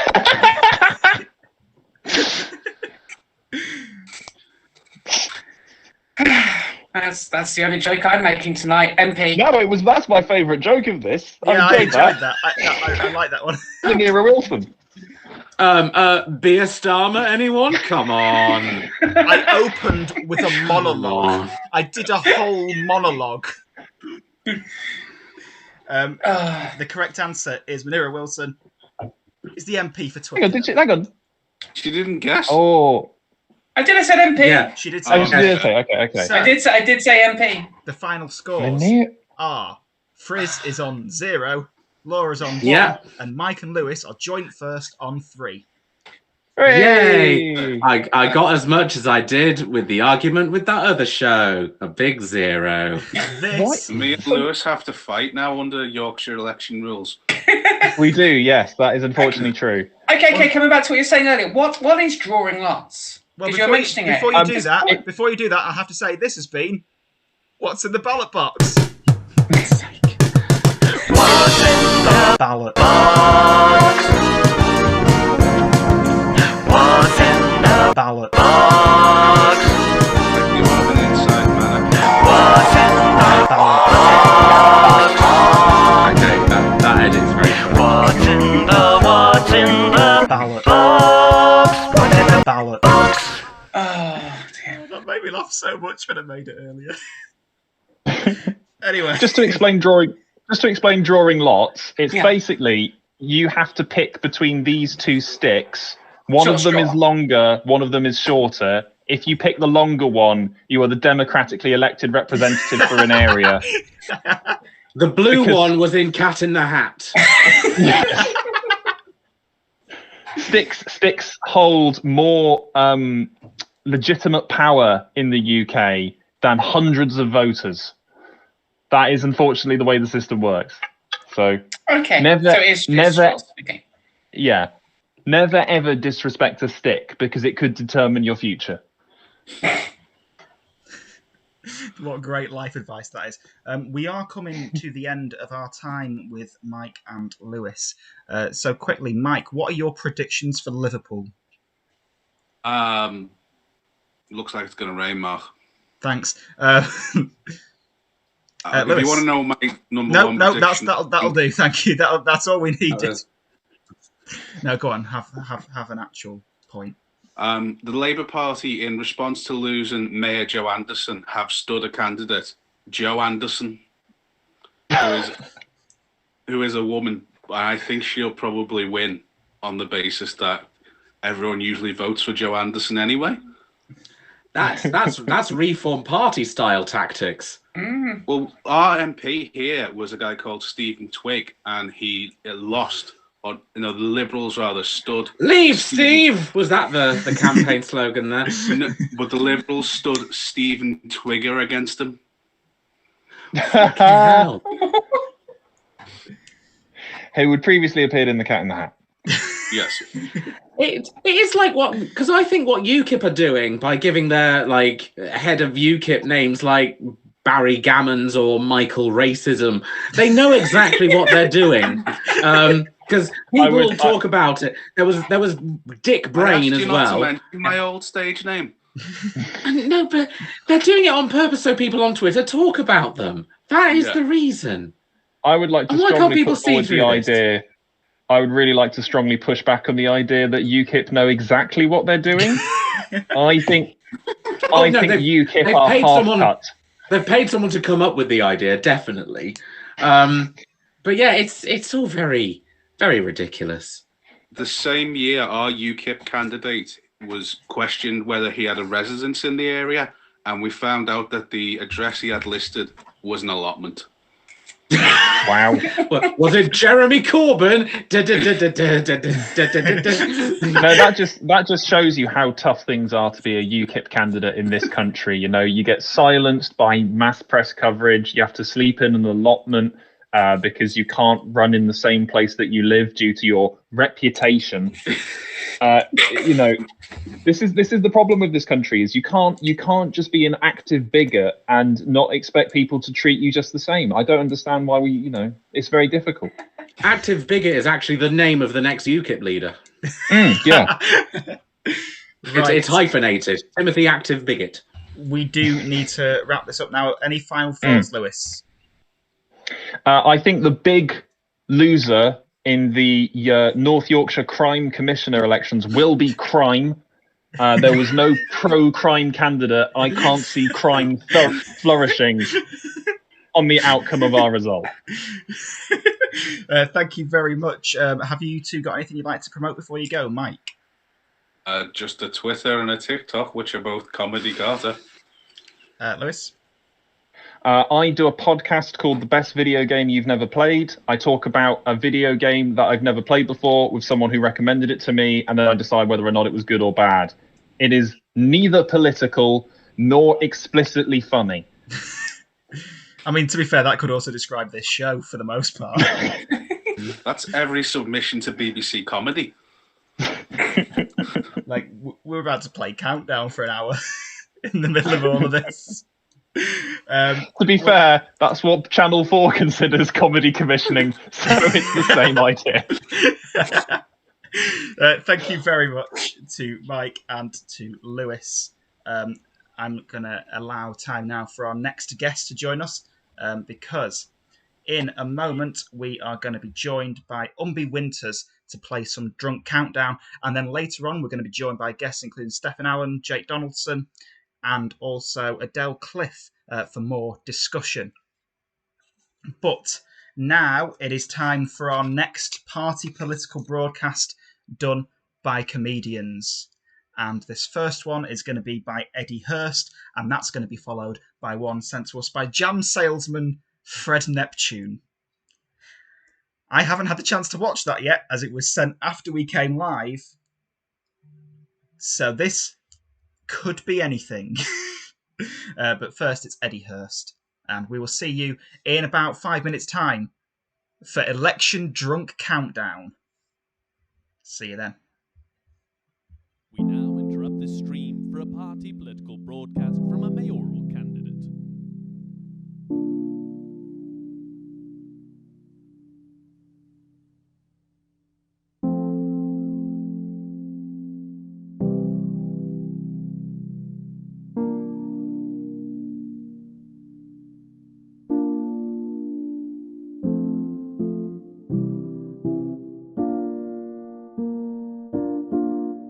Carrot that looks like it's got a penis.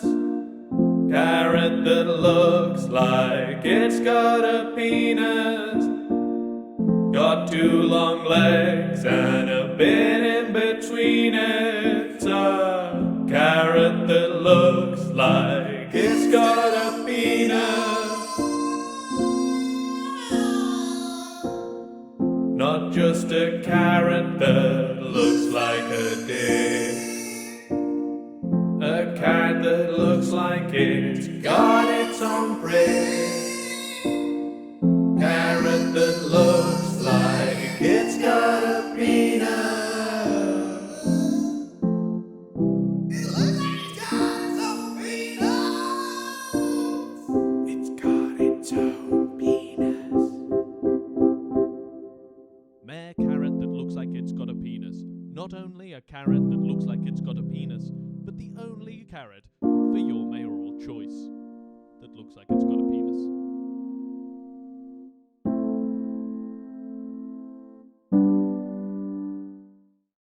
Hello, I'm Mark Grimshaw.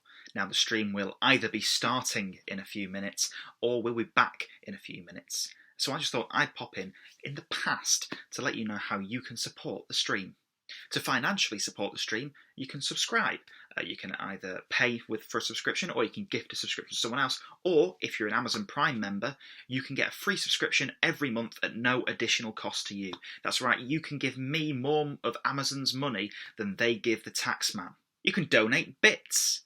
If you want to give a more irregular payment, you can give me a few cents, which at the moment is worth more than a few pence, so that's nice. If you enjoy the stream and you want to host it for your followers, you can do, and that will mean that you've got something to apologise for the next time you do a live stream. Or, if you don't want to give any money or you can't afford to, there is absolutely no pressure on you. You can just press the follow button, and that means that you can just come watch the streams and have some fun.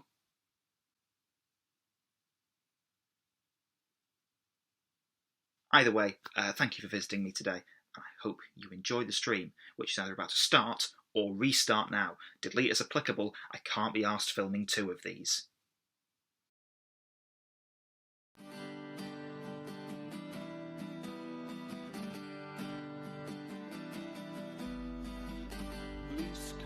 Hello, my name is Jam Salesman. Hello, my name is Fred Neptune, and I am the #1 jam salesman in the northeastern Cumbria and the #2 jam salesman in the County Durham area. I'm also the bassist in Suede. This is a party political broadcast on behalf of my party, the Conserve Party. We at the Conserve Party believe people are created equal. Some of us have seeds and some of us are smooth. But that shouldn't stop us all from getting along. That's why I, if elected, will make it our mission to provide a national jam service. The Conserve Party was deeply troubled by the 2020 policy of the government to stop the spread.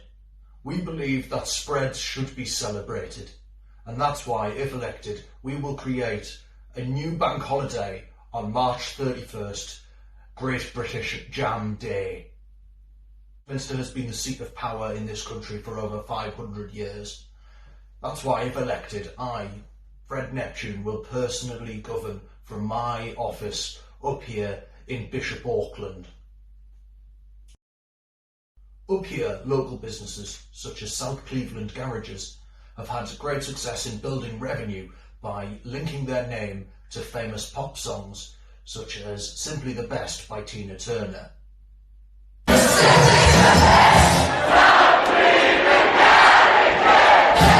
We propose doing the same thing on a national level. Changing our national anthem officially to the following.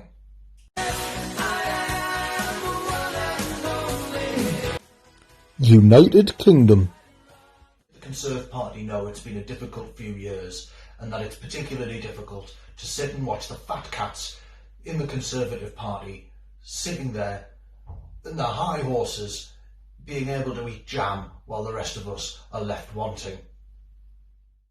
In fact, in this year's budget, the jam spend was reduced by nearly half, which some of you will know gave way to the slogan, Matt Hancock's a fat jam blocker. If elected, I will personally see to it that all residents of the UK are given a free weekly jam delivery, just like the old days. Every single UK resident will get a free jar of jam every week. Every single UK resident, except Stephen Mulhern. Come on, Stephen, you used to be a magician, and now you're some sort of primetime TV presenter. Pick a lane, you smiley fuck. The Conserve Party. We like our donuts the same way as you, with jam in. What? What do you mean it doesn't work? Bob didn't.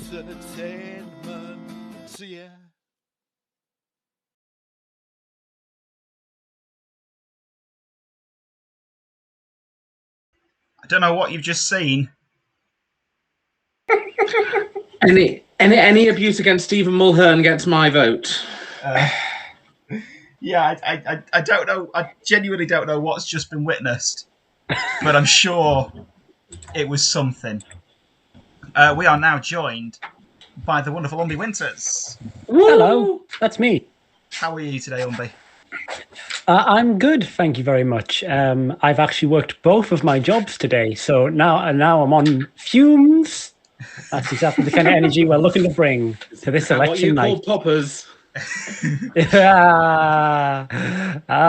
Don't tell the police.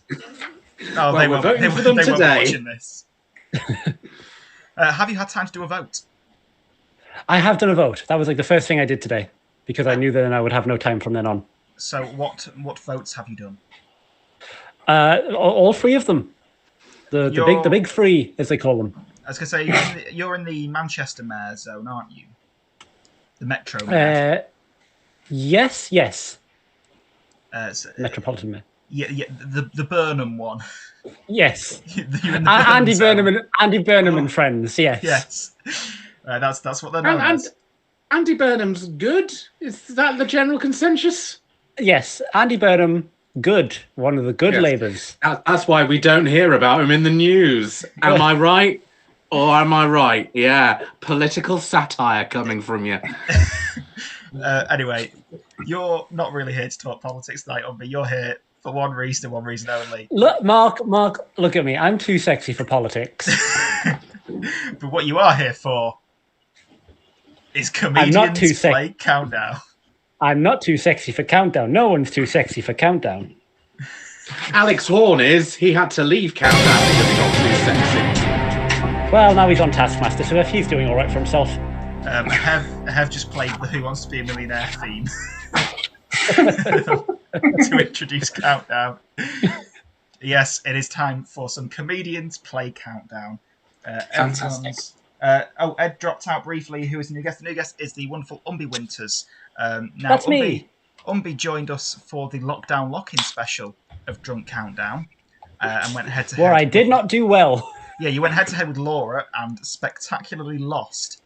So, yeah, to someone who's never won a game of Countdown before that. So here's a fun thing as well. The election version of Countdown was pre-recorded. We recorded for an hour and could only use 40 minutes because of libel. This one is being streamed live, so let's find out what happens. However, yes, I did lose to Laura last time. However, I'm taking it more seriously this time. I haven't started drinking until we've started, so I haven't touched any alcohol yet tonight. I'll be going to drink over the word seriously, Umby. And so tonight I'm making a solemn vow that I will lose by less. Right, I will warn you that I have got my finger on the mute button ready for any slander. That word. Because I worry that it might be necessary. Did you hear what Steve? Is this the face of someone who will get you taken to court, Mark? Yes. Yes, definitely. So, Friz, you're going to be in Dictionary Corner. You're going to be checking words are real and maths makes sense. So that's good. Maths never makes sense. Now, there is a bonus game at play today, as this is the alternative election special. After you have won a round, if you can convince me that the word you have won with is related to politics, you will get double points for that word. Now, question. If I say when Laura wins a round of words, if she cannot tie it to politics, but I can, her word or mine, can I then get some bonus points? Yes. Literally the rules that Mark just described. Yes. Oh, I thought it was only. To be fair, that is a slightly different rule, but it's a rule that I will accept just so Umby can get some points. Sorry, I only heard Mark say it was only if you won a round. Do you like my new hat? I do. Friz, what's in the ballot box? There we are. He's done with the ballot box. He's having no fun with that. Right, let's start. Oh! Here we are. It's another beer Starmer. Oh, fucking hell. We're going to start. Jeremy Corbyn. I don't know. No, that doesn't work. Beerish Johnson. No. We're a hop house. Right. Let's play I'm here. Let's play countdown, and it's Umby's turn to choose some letters first. I'll take 2 consonants and a vowel to start off, please, Mark. You have R. G. Oh, my mechanical pencil isn't working, so I'm off to a great start. Imagine if the word elections just appeared in one round and you had to try and argue how that was political. And your vowel is an E. All right, give me another vowel. Another vowel? It's another E. Oh my god, well, I'll take another consonant then, please. Another consonant, it's an L. Give me a vowel. O. Give me a consonant, please. Consonant, N. And then I will take one more of each, please. Consonant. One more of each. Your consonant will be another G. And your vowel will be an A. Now, I forgot to warn you this before we went live, but Laura and Umby, you will not hear the clock. The people at home will. Okay. You will only see the clock. Your time starts now.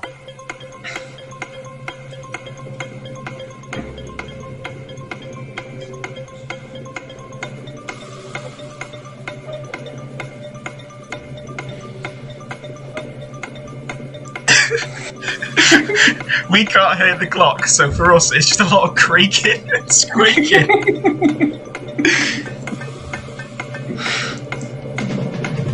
Hasty scribbling. And that's time. Umby, how many did you get? I got a correct 6 and a funny 7. So you're declaring the 6, but we'll say the 7. Yes. Okay. Laura? I got a 6 as well. What was the 6 Umby? Longer. Longer. Yep, that's there. Laura, can you show your paper close to the camera, please? Longer. And what was the funny 7? So gonna is there as well, but then I had 2 vowels. Well, I had 2 other vowels left over, so I had gonna ear. That is a funny 7. Thank you. Now, because you were the first to declare, I will give you the first opportunity to do this. For 12 points, how is longer political? I tell you what, these Tories... Oh, I tell you bloody what, these Tories have been in power longer than I can stand. I mean, you just used it in a sentence. Here's Mitch. No, you've used it. A song. Sorry, using the I feel like I've fundamentally misunderstood what I'm supposed to do.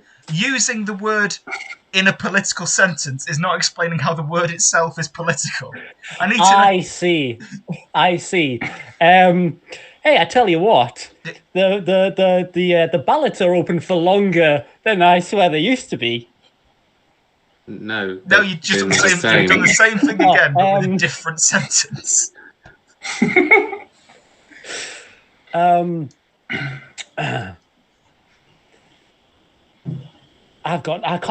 can they not use it in a sentence? I've used it in a sentence. I know.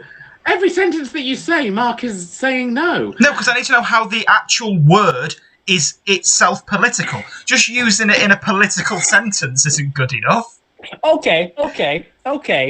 I think I still might have not got it right, but I can at least give it an earnest attempt. Come on. You're watching at home, a new sentence is dropping in 3, 2, 1. You know, the gap between left and right has always been a broad divide, but I just feel like now in the advent of social media, the gap is widening, and now between left and right, it is longer. What you've done there is you just used it in a longer sentence. Hey, Mark has said the word longer. Well done, Mark. You get the 12 points. Yeah. What I'll do, just to make you stop, I'm giving you 9 points. Laura, can you explain how the word longer is inherently political without just chucking it into a sentence that is about politics? Well, many people have been disappointed with the fact that we have had effectively a Conservative government for 11 years. So particularly those on the left at the moment have had 11 years of anger, which, as we all know, is a longer. I would say the 40th governor of California was called Huey Long. So if you're a fan of Huey Long, you're a longer. Right. I will give Laura 9 points as well, because I just that was a That's stretch. fair, yeah. That was a stretch. There was a 7-letter word that had something to do with an election. General.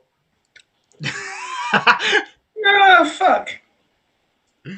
From the phrase, I generally think Tories are twats. There was also a 5-letter political word, green. But that would not have won any points because the other player would have got a 6. Don't give a shit. There was also enlarge and engorge. Cool. Laura, it is your turn to pick some letters. Okay, can I have a consonant, please? Sorry, I forgot to say thank you, Friz. You're welcome.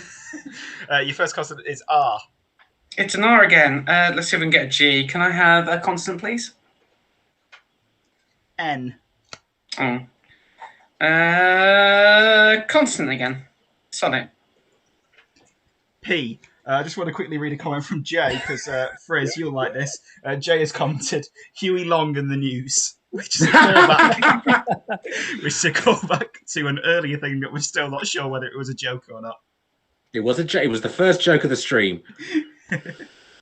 And yes, it was after your monologue. Yes, I know. I was about to call you a prick for that. Laurie, next letter, please. Vowel, please. E. Another vowel. O. Ooh. Consonant, please. H.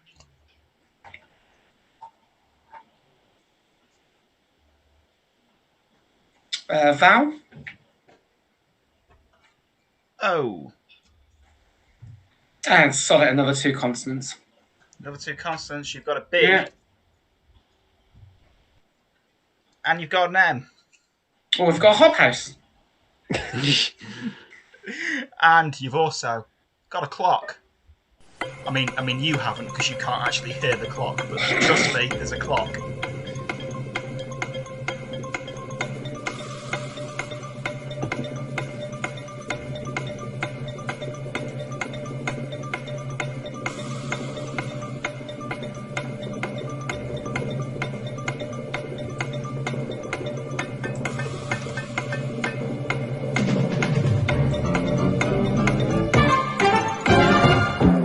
And that is time. Umby, how many did you get? I've got a risky 7. Risky 7. Laura? So I'm just going for a 4 then. You're not even going for the... If the 7's risky, I'm going for a 4. You're not even going for That's the fair. really obvious 5 that could be argued to be political and therefore turn to 10? Nope. Okay. What's your 4? My 4 is simply porn. Porn. If that wins, I can't wait to find You out have- how that's political. There was a second O, Laura. Porno. Oh, porn. Oh, porn. Porn. Which is what the Scottish call porn. Umby, what was the risky 7? Phenom. spell Phenom that would for work if it P- wasn't a 6-letter word. Yeah. Oh, have I spelled it wrong? How have you spelt it, Umby? I'll give it a Google. Pheonom. Pheonom? Yeah. No, not a word, I'm afraid. I So, did. But whereas you added an unnecessary O, where Laura could have added that O, two of you have come up with good words. For the record, there was also a 7-letter political word that wasn't a word, but it's no hoper. No hoper's good. No hoper is good. In the chat, Heather's got boomer, and they've said, I hope I don't have to explain why that's political. Laura, for 8 points... Well, first we'll come to you in a second to find out if they could have done better. For 8 points, Laura, how is porn political? Porn is political because back in the 90s there were a ton of sex scandals, mostly involving conservative politicians, which could have been avoided had they just watched more porn. Did she use it in a What I find hilarious about... I'm giving you 4 points and that's it. Most political sex scandals involve just one person on their own, usually with a belt and an orange. And I love that. There's no other industry where, like, all the sex and perversion happens just on their own, in their own room, with no other people. Give me time, Friz. I was going to say, I'm just going to get ready to mute in this next section. Right, political, there was a 6-letter Hooper, which could mean Ed Hooper, who's the Republican member of the Florida Senate. And we also had hormone. Because... damn it. Yeah, I know. When you were saying Risky 7, I thought, Umby's got this in the bag. And that's political, because that's one of the noises that helped uncover a sex scandal. Yes. We also had more. Two of us Sorry, not get Laura. hormone. There was also, and possibly the most political word is probe, because that's what they use when they're investigating things like, oh, there was a probe in the sexing up the dossier. I'm really pleased that Laura got that straight away, but it took Umby a minute to realise. Realise what? Hormone. Oh, yeah, okay.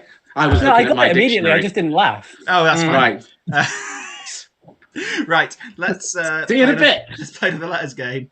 And it's Umby's letters. All right, give me a consonant. Consonant. R. Oh, it's almost Three in a row. yours. Yeah. Give me a vowel. E. Give me a vowel. I. Give me a consonant, please. N. Give me a consonant. Yeah, we're going for the same word. V. Give me a consonant. R. Oh, give me a vowel. I'm feeling like there's going to be no more R's throughout the rest of the show. Good. O. Means we can't spell Keir Starmer. Oh, no. And, go on, give me one more consonant.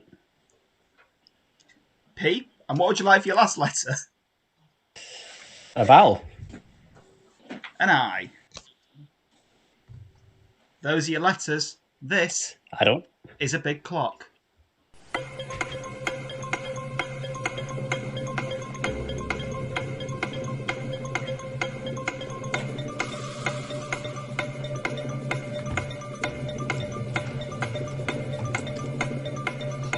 It's weird because we can just hear Friz loudly Googling answers.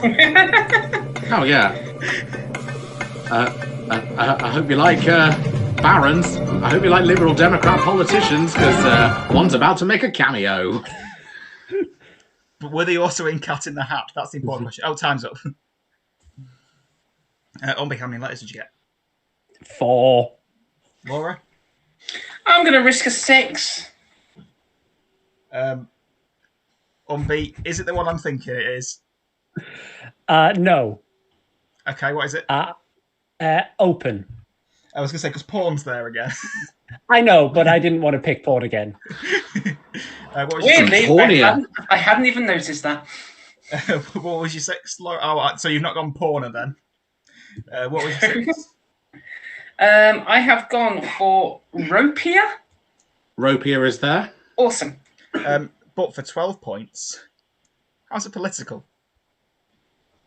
Because as we've gone through government after government, each one has become successively ropier. I tell you what, that's the definition of ropey. These explanations are getting fucking ropier. 6 points.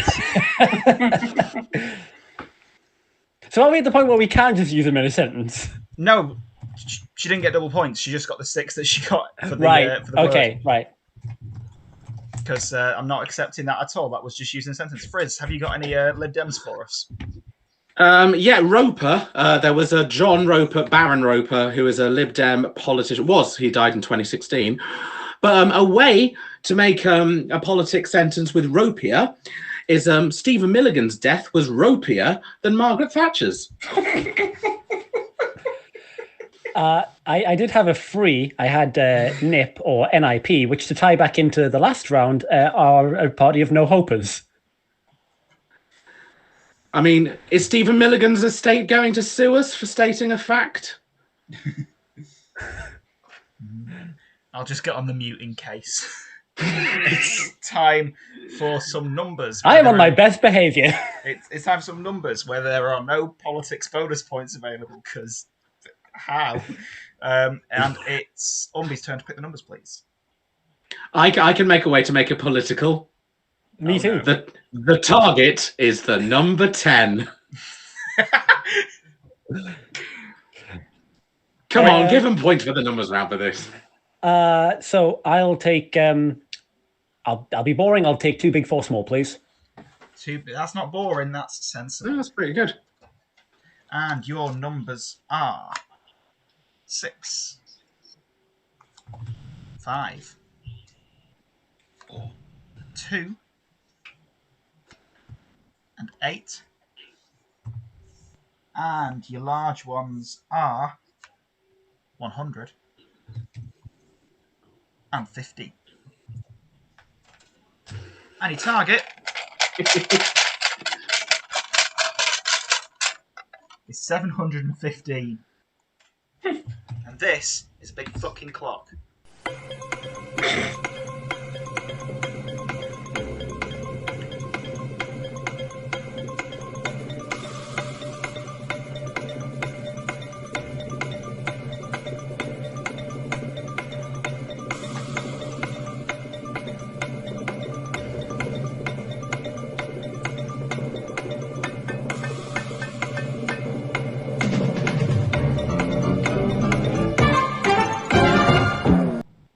That's time.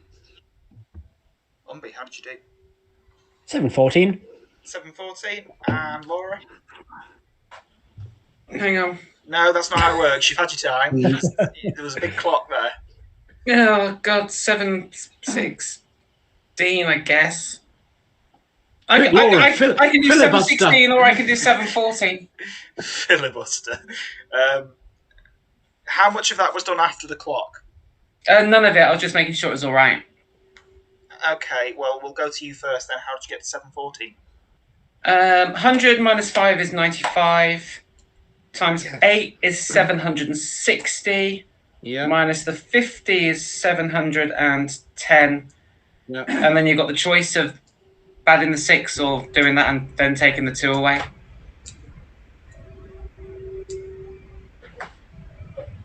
Yep. What? Why are we haunted? No. So that's 7 points, Laura. Umby, how did you do it?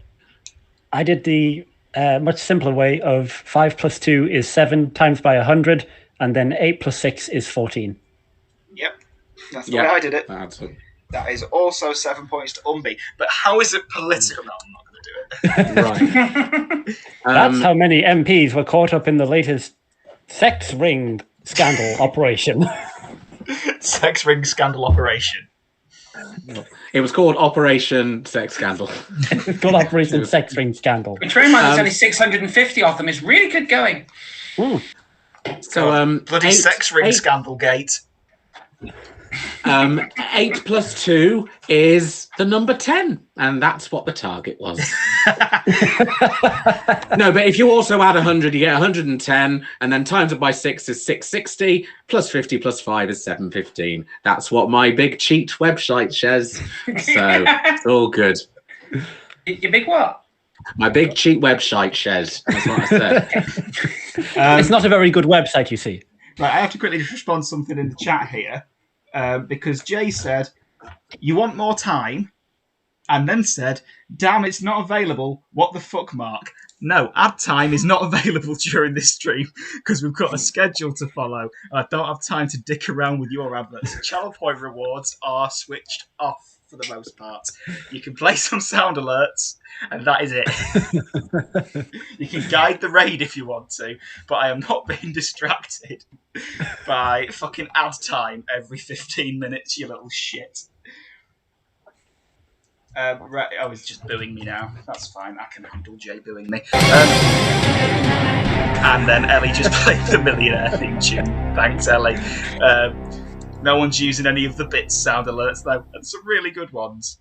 Oh, someone did play Shitbean before, to be fair. When What's in the Box started, and I forgot to find out the bits. Anyway, that's the end of part 1 of Drunk Countdown, but it's time to hand over to Dictionary Corner. Friz, what have you got for us? Well, so Stephen Milliken was found. No, I won't be doing that. Won't be doing that. I had some Facebook memories of the 2010 election, and it basically said I described this woman who was confused that David Cameron, the Prime Minister she wanted to vote for, the name wasn't on the ballot slip. Forgetting it's not America, where when it's a presidential election, the name is on the ballot slip, which president you want to vote for. And she caused so much of a scene. It's like, I don't want to vote for Douglas McGladdery. I want to vote for David Cameron. And just people saying, right, okay, firstly, don't announce who you're voting for in the ballot booth. Secondly, Douglas McGladdery is the Conservative person running in this district, but I don't want to. And it's like the opposite of that tweet that went viral when it was the Brexit vote. And it was, my 93-year-old blind nan came with me into the ballot booth and said, which one do I tick for leave? And the whole ballot room applauded. It's like the literal opposite of that. Confused old woman wanted to vote Tory, didn't know how, and the staff chucked her out. Yeah, that's my political anecdote. That right there is classic voter suppression. Right, let's play some more Countdown then. Thanks for cutting to me for an anecdote that I wasn't prepared to do. Thanks a bunch for that. That was great. You're in Dictionary Corner. It's your job. As well as, checking the dictionary. There's that as well. Mm-hmm. You could have told us the origin of a word. I could have. Let's hang on.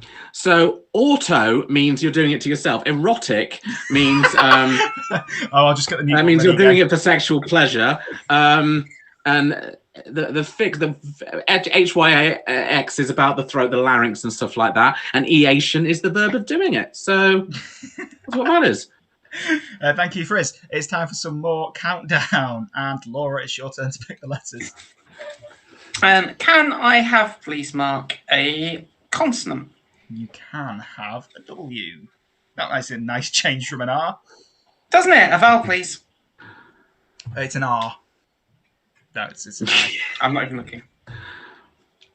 What was it? It was an I. It was an I. Okay. Consonant, I guess. Patterns. L. Mm-hmm. G. Another L? Ooh. Milk. Vowel? An E. Fuck.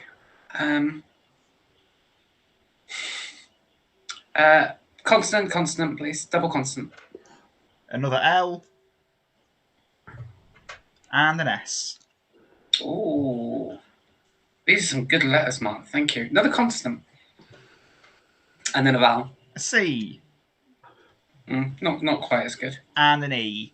And another E. Please don't thank me for good letters. They're randomly selected. I have no say in them. Here's a clock. Are they bollocks? If I had to say, there'd be an N there, so I could do ing.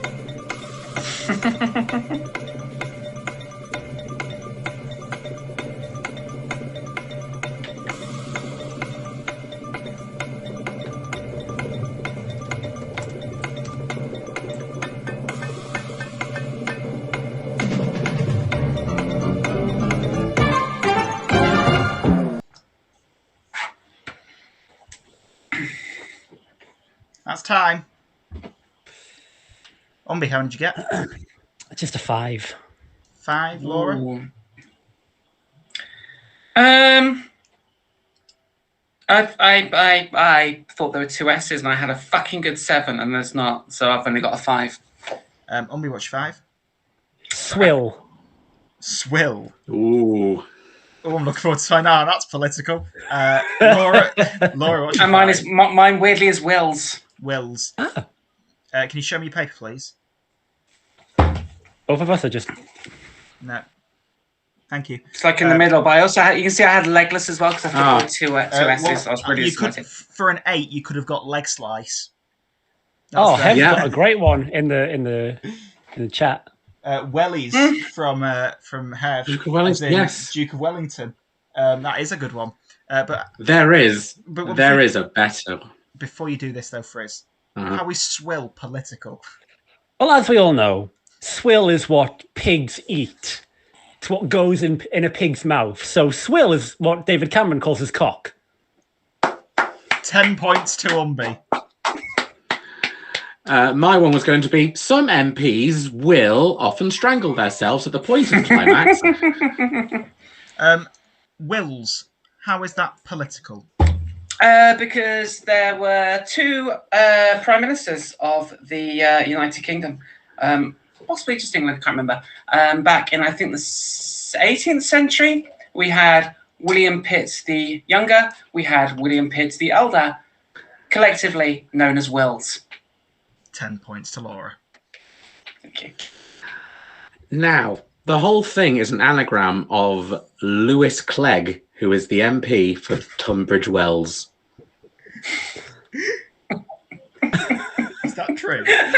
No, it's not true, but I thought I thought it'd be fun. You just have that knowledge in your brain? No, to be fair, I did Google Lewis Clegg MP, and I've just got Clive Lewis tweeting Nick Clegg. Well, Lewis Clegg is the name of the ship between those 2 men. Yeah. Lewis and Clegg, they walked across America, didn't they? Yes, of course, yes. Alternate punchline, Lewis and Clegg, that was that Superman show with Dean Cain, wasn't it? There's a lot of Lewis and Clegg jokes that I'd already pre-written for this show, which is weird. So I'm glad those letters came up. Basically, swill was the most political word. There was siege for 5. Well, political, I don't know. Lieges and, of course, wellies, and Hev has already explained why that is a fantastic political word. Thank you very much. To Frishionary Corner. No, not saying that again. Right, it's Umby's last choice. Give me a vowel, please. A vowel? It's a U. Give me a consonant. I thought, were you asking for a specific? It was someone was trying to spell their name.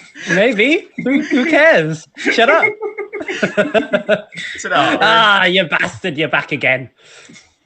Give me a consonant, please. I'm just going for my name now. Give me a consonant, please. It's not a D. Oh, no. Give me a vowel. If I were you, I'd quickly change your name by deed poll to Udder, because then we might actually be able to get your name. I. I was really hoping for Amber Rudd. Yeah. Give me a consonant. It's another D. Oh my god! Give me a fucking consonant. I want a not D or R. Right, good news. It's not a D. X. Oh, fuck you. And I'll take 2 vowels. And there's another U. Oh my god. Right, do you want another vowel or do you want a consonant? No, give me another vowel. Let's do it, baby. It's an O. Good luck. Clock.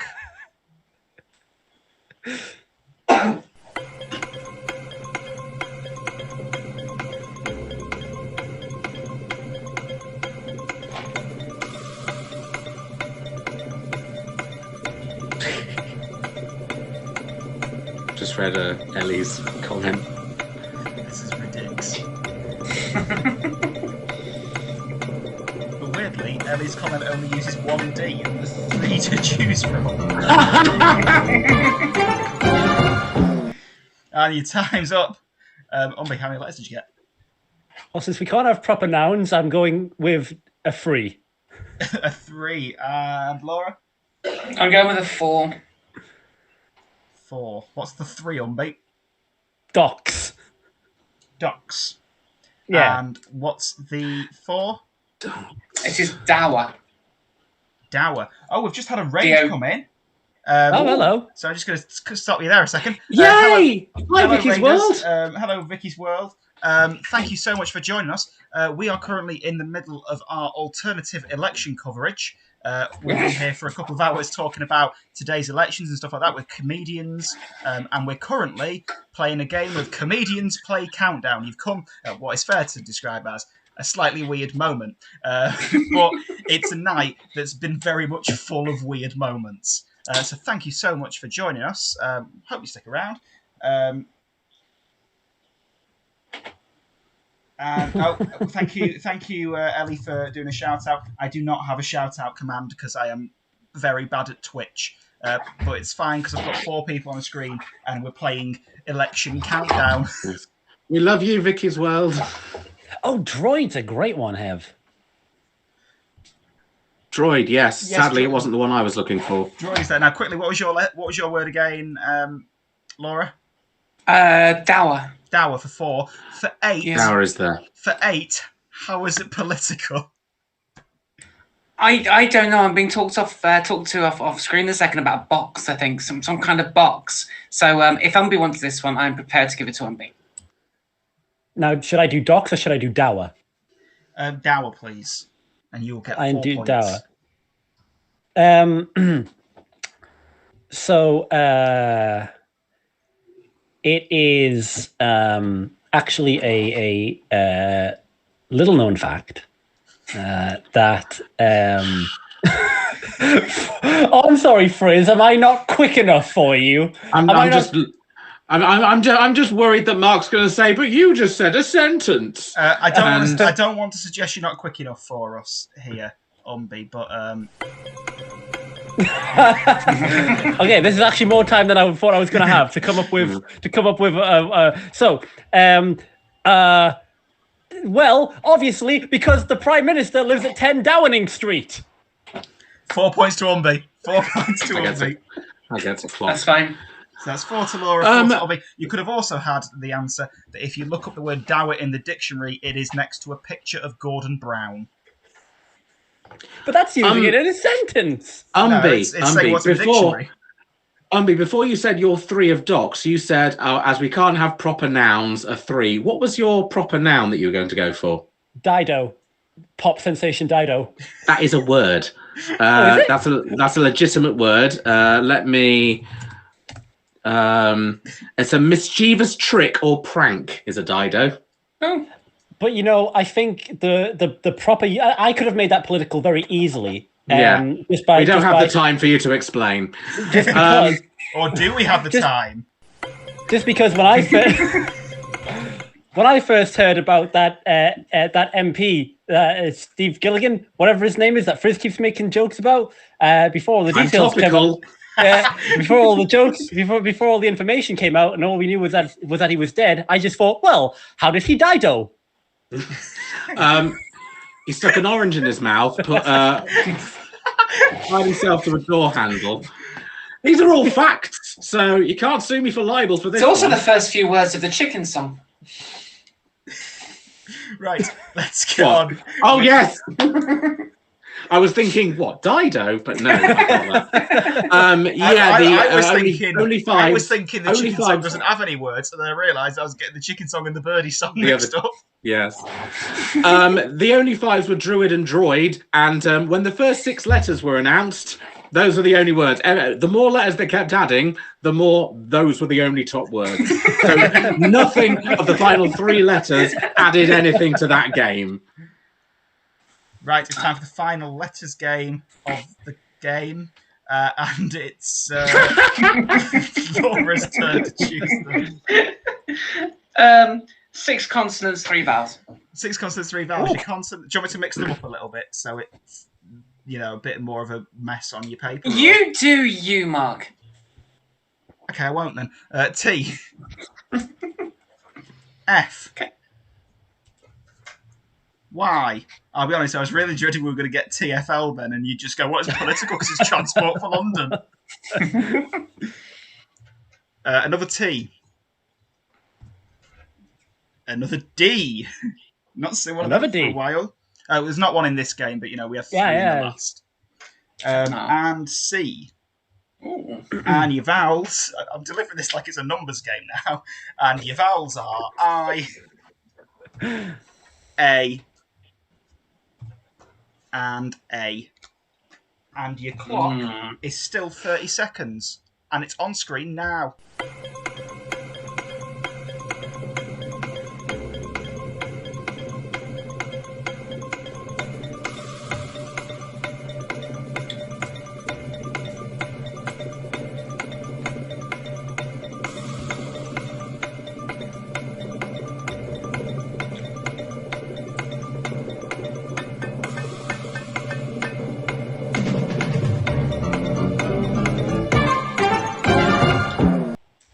And your time is up. Umby, how many letters? I suck at this. 4. Laura? I've got a 5. Okay, now before we find out what they were, an hour ago, about an hour and 20 minutes ago, I opened the BBC News website on the laptop next to me, and the main headline on the BBC News website was Election 2021, Final Hours of Voting. And I've just refreshed the page, and the headline is now Election 2021, Final Hour of Voting. They've just removed the S from the headline. Or final dower of voting. More like. There is only 12 minutes of voting left, and then we may have some exit polls coming out of especially Hartlepool. You know what? You still haven't voted yet. There is time for you to just take your phone, log on to Facebook Messenger as another chat, and just live stream you going to vote. There is, but as I've said, the polling station is a 20-minute walk away, so there isn't time. Then run! It's a 12-minute run away. Actually, if there's a queue there, you can join it. That is true. There is not a queue there. I can guarantee you that. Because I went past the polling station earlier, and the only people that were outside were a group of youths that were definitely too young to vote. Because they were sat there with cans. I don't think their intention was to vote for the Police and Crime Commissioner, if I'm honest with you. They were trying to bait them out. So, Umby, what was your 4? I had 2 4s. Both could be made political. I had fact and data. Yeah, they could be made political. It's a shame you didn't win. Laura, what's your 5? Ditty. Ditty. Oh, you could still be on some points there, Umby. Actually, no, because you know what? I've been so focused on making words that were political, I ignored a 5 that's there. Fuck me. I'm so stupid. Right, go on, what was the 5? No, never mind, because there's only one F, so... Ed Edmondson has got fatty acid. Yes, I was going to say, fatty acid is there. Which is there for a 9. Which is 90% of Eric Pickles. if that were real, would that have been worth 36 points? Is that how we're playing? It's not a word though. It's not a word. The highest scoring word was 5. If it was a word, yes, that would have been worth 36 points because 9s are worth 18 points anyway. But we need to find out how is Ditty political. It's just I was going to give this one to Umby again because Umby for 5 points. Nice. How is Ditty political? Well, just due to the fact that by nature of her marriage to a politician, any single produced by the cheeky girl married to that Lib Dem MP, any ditty that she puts out is inherently political. See, you've done the thing again. I would say ditty is political because let's remind ourselves of the greatest political ditty ever. This was 2017. Greg Knight ran for. No, you know what? I apologise. I have a correct answer. People often question whether Joe Biden. I know it's a US politics, but that's fine. But people often question whether Joe Biden legitimately won the election. They often ask, "Did he?" Again, People often say this. People often say that Stephen Millican died of autoerotic asphyxiation, but did he? Anyway, here is Greg Knight's song.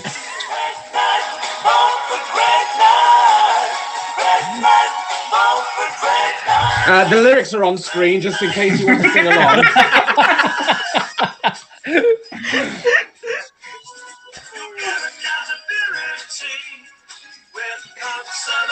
Oh, I've heard this, of course, yeah. Make sure this time you get it right. Vote for Greg 6 hours long. Now, my challenge to the chat is I want to see a Naruto AMV set to that song. No, it is 1 minute 20, so that is doable with the time we've got left. Just search Greg Knight song. Greg Knight. Could they Conservatives work for you. Could they do any better for us? No. Can you fill a bit more time, please, while I do some adding? Did I get anything for my ditty pun? I guess there's Catty, there's Attic, which I believe where they found the remains of. There's Tacit, Tacit. Oh. A bunch of political 4s though. There was Fact and Data. They were really good 4s. Yeah. Yeah. In fact, I'm going to give. Yeah, that was one of the words. I'm going to give Umby 6 points for fact and date. 3 point per word there for them being politically relevant. And the reason I'm going to do that. Hang on. I also got fitty if we're just giving points away for the amount of 5s that I got. No, but what Name I'm doing. One political fitty. Laura, what I'm doing is I'm giving out points that will make it a crucial countdown conundrum. I know what you're doing. Laura, I'm so bad at countdown. I know what you're doing, but at the same time, I was going to just run to the toilet during the conundrum because I know I won't get it. But what I've also realised I forgot is there is another numbers round first. Yes, of course. Yes. So me making it... I can still take this. Me making it crucial does not matter. But anyway, it's time for a numbers game, and it's Laura's turn to choose the numbers. Can I have 6 more, please? Oh, Ed Edmondson has said pretty the fitty pet. No.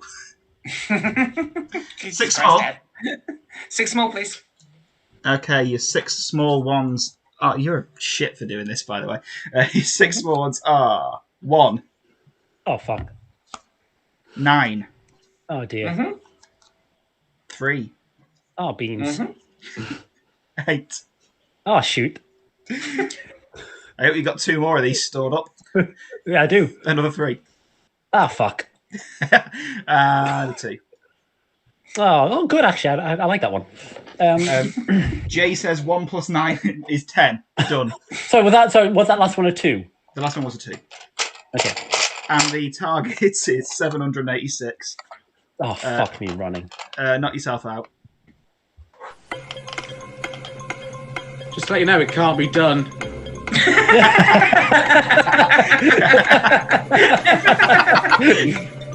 Spoilers, but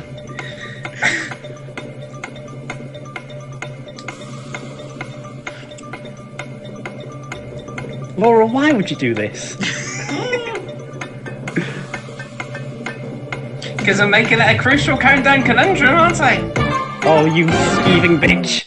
That was the clock. Do you know what? I like that clock so much, I want to see it again.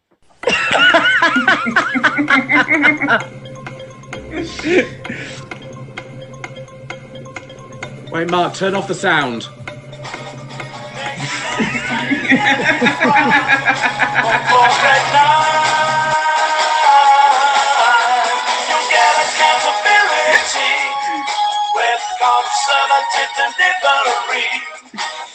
Make sure this time you get it right. And that is time. Thank you, Greg. Can I just say, entering this topical show talking about today's election, I wasn't expecting so much about Greg Knight and Stephen Milligan. I really wasn't expecting those to pop up. Or Eric Pickles. We haven't heard from him in ages. Right, let's find out how they did. Umby? I got Dido again somehow. Is that you say that you're waving a white flag? Yeah, of course I didn't get it, Mark. I barely got 3 digits.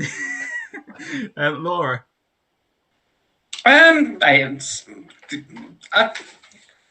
mean, we know it couldn't be done, so... It can be done, but I got like 700 and... I'm 12 away, which is no good, so... No, it's not. It's fucking rubbish, mate. Yeah. So, no points in the numbers game, which means... Oh, shit. It's a crucial countdown conundrum. Shut up. And your words are...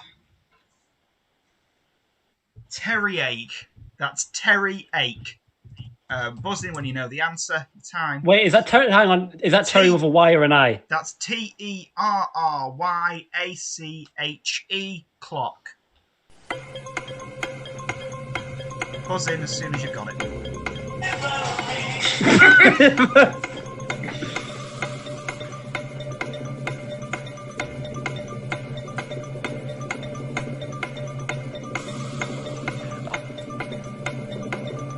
It's fun at home watching.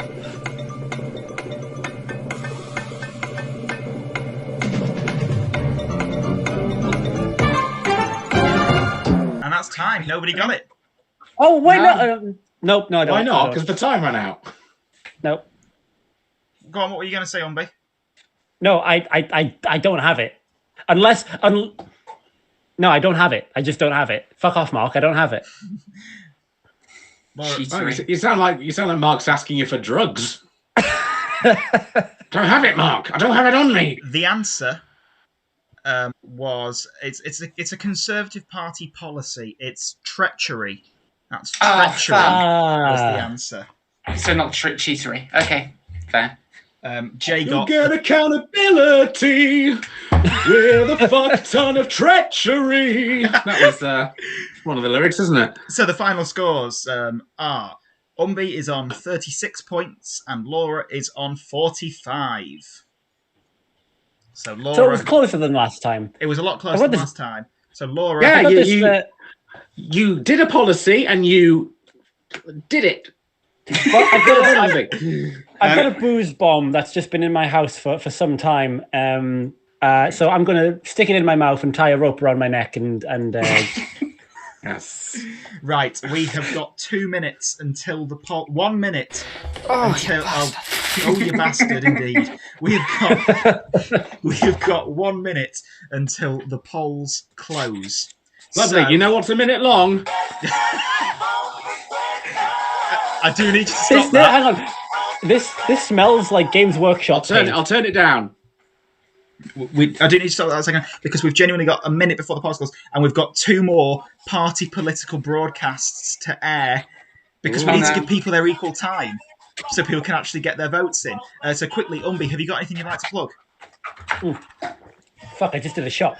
I have a TikTok. TikTok/Umbylicious. Other than that, book me for your comedy nights. No bookers are watching this shit. Sorry. We are going to get back to discussing the election with another panel of guests in a few minutes' time. So thank you very much to Umby. And now I'm going to have to mute that because I've got to move on to the next bit because it is time for some balance. You see, it's been quite a left-wing show so far. All of our guests have been left-wing. So we have now had to have a party political broadcast done to represent the right-wing side of things. It's just for balance. It's not my choice to do this, purely for balance. So I'm going to play that, and we'll see you in a few minutes' time with our next lineup of guests.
Hello, I'm Mark Grimshaw.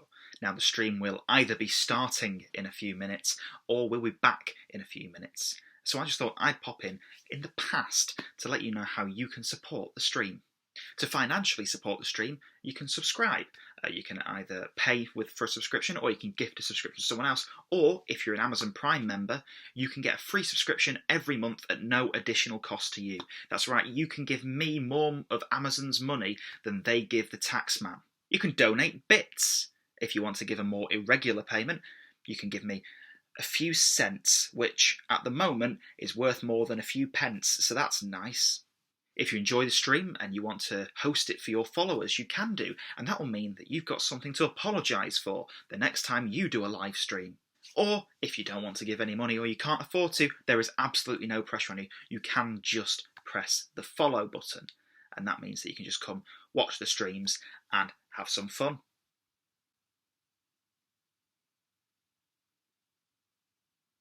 Either way, thank you for visiting me today. I hope you enjoy the stream, which is either about to start or restart now. Delete as applicable, I can't be arsed filming 2 of these.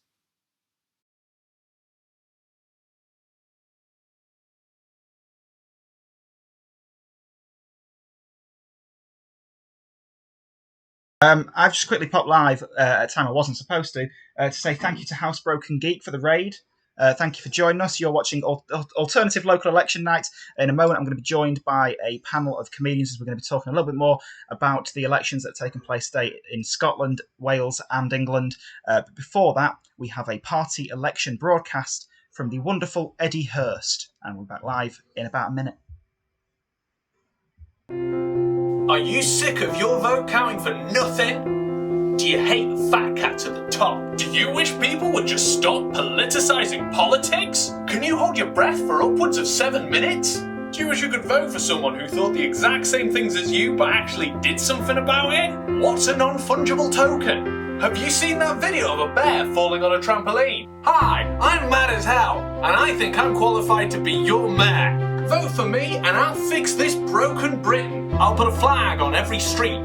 Any flag, I can get them on wholesale. I'll fill Big Ben up with hand sanitizer so that when that baby bongs, all the parliament's gonna get cleaned out. I'll put a man on the moon and keep him there. Moon bastard. I'll strip to the waist and fight any challenger, no matter what age or species. The choice is clear. The question is, are you? What's your favourite colour?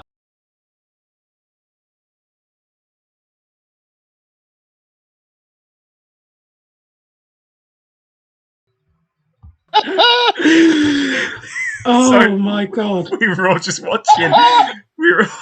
Eddie's video then, and I completely forgot to go. I forgot to put the camera on because I was too busy listening to the video. It was so good.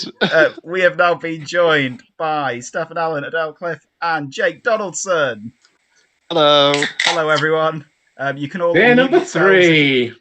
You can all mute yourselves if you haven't done so already. So let's start with Steffan. Do you want to tell us a little bit about the elections that you have taken part in today, please?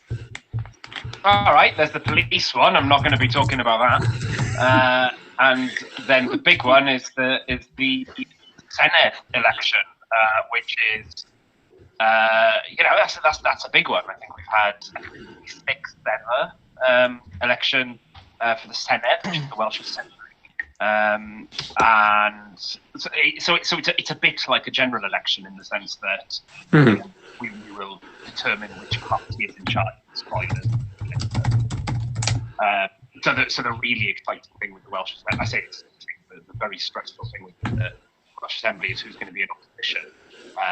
It's probably going to be Tories or Plaid Cymru. It's really all the way. I have just got up Wales Online, and their headline is live updates as voting takes place in Wales's 2021 Senate election, and the subheader is it'll feel different this year because of coronavirus. that's legitimately the headline and banner headline. Nothing puts a downer on an election like a pandemic. I do like that guy's Welsh mask though. That's fucking amazing. Oh, yeah. Oh, wow. There's a lot of that, and I always appreciate it. I've just been on the BBC website again, and I've just refreshed the page for the 3rd time, and it has changed from final hours of voting to final hour of voting, and we're now in polls close after day of voting. So that has happened now.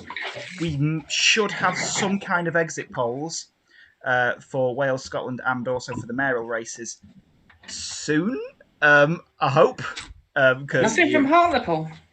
Oh, and also from Hartlepool. For the Do we have Jeremy Vine in a CGI nightmare with a swingometer? Oh, we've got. Yeah, but only in Hartlepool. It's literally Jeremy Vine in front of a green screen of Hartlepool. It's great. I always thought it would be a great movie if Jeremy Vine is trapped in his CGI world, lightning strikes, and he's trapped there forever in his CGI Houses of Parliament. That would make a great movie. Here's the thing about Jeremy Vine, right? I know for a fact that Jeremy Vine does after dinner speaking, which means he is available for corporates, which means if you had enough money, you could get Jeremy Vine. He's on Cameo. I mean, we could get Jeremy Vine, but I'll be honest, my biggest priority for this was I did tweet Jackie Weaver asking if she'd come on. And I'm telling you that Weaver is definitely getting more work than Vine. I did also email Count Binface, and he was not available. He's got to get prepped. He's about to be leading London. He's got stuff to do. Jeremy Vine is not on Cameo, but weirdly, Jeremy Cameo is on Vine. That's me done. That's me done, everyone. Lovely stuff. Jake, what elections have you taken part in today? Oh, fucking all of them, mate. That must have been a lot of driving. That is significant voter fraud, if true. There are 2 going on where I'm up in Newcastle, and there is there's a PCC one and a local council election. For the PCC one, I've been in the grip, as has most of the country, of line of duty fever. So when I voted for the PCC, the Police and Crime Commissioner, rather than putting an X in the box, I just put an H. I mean, as I showed earlier, I put an A cab and a defund the police. I'm pretty sure that I've whoever I voted for in that PCC election, they're going to be much of a muchness, and they'll be linked to the OCG somehow. So I'm not that bothered about that. The other one, I voted Labour because I'm not a cunt.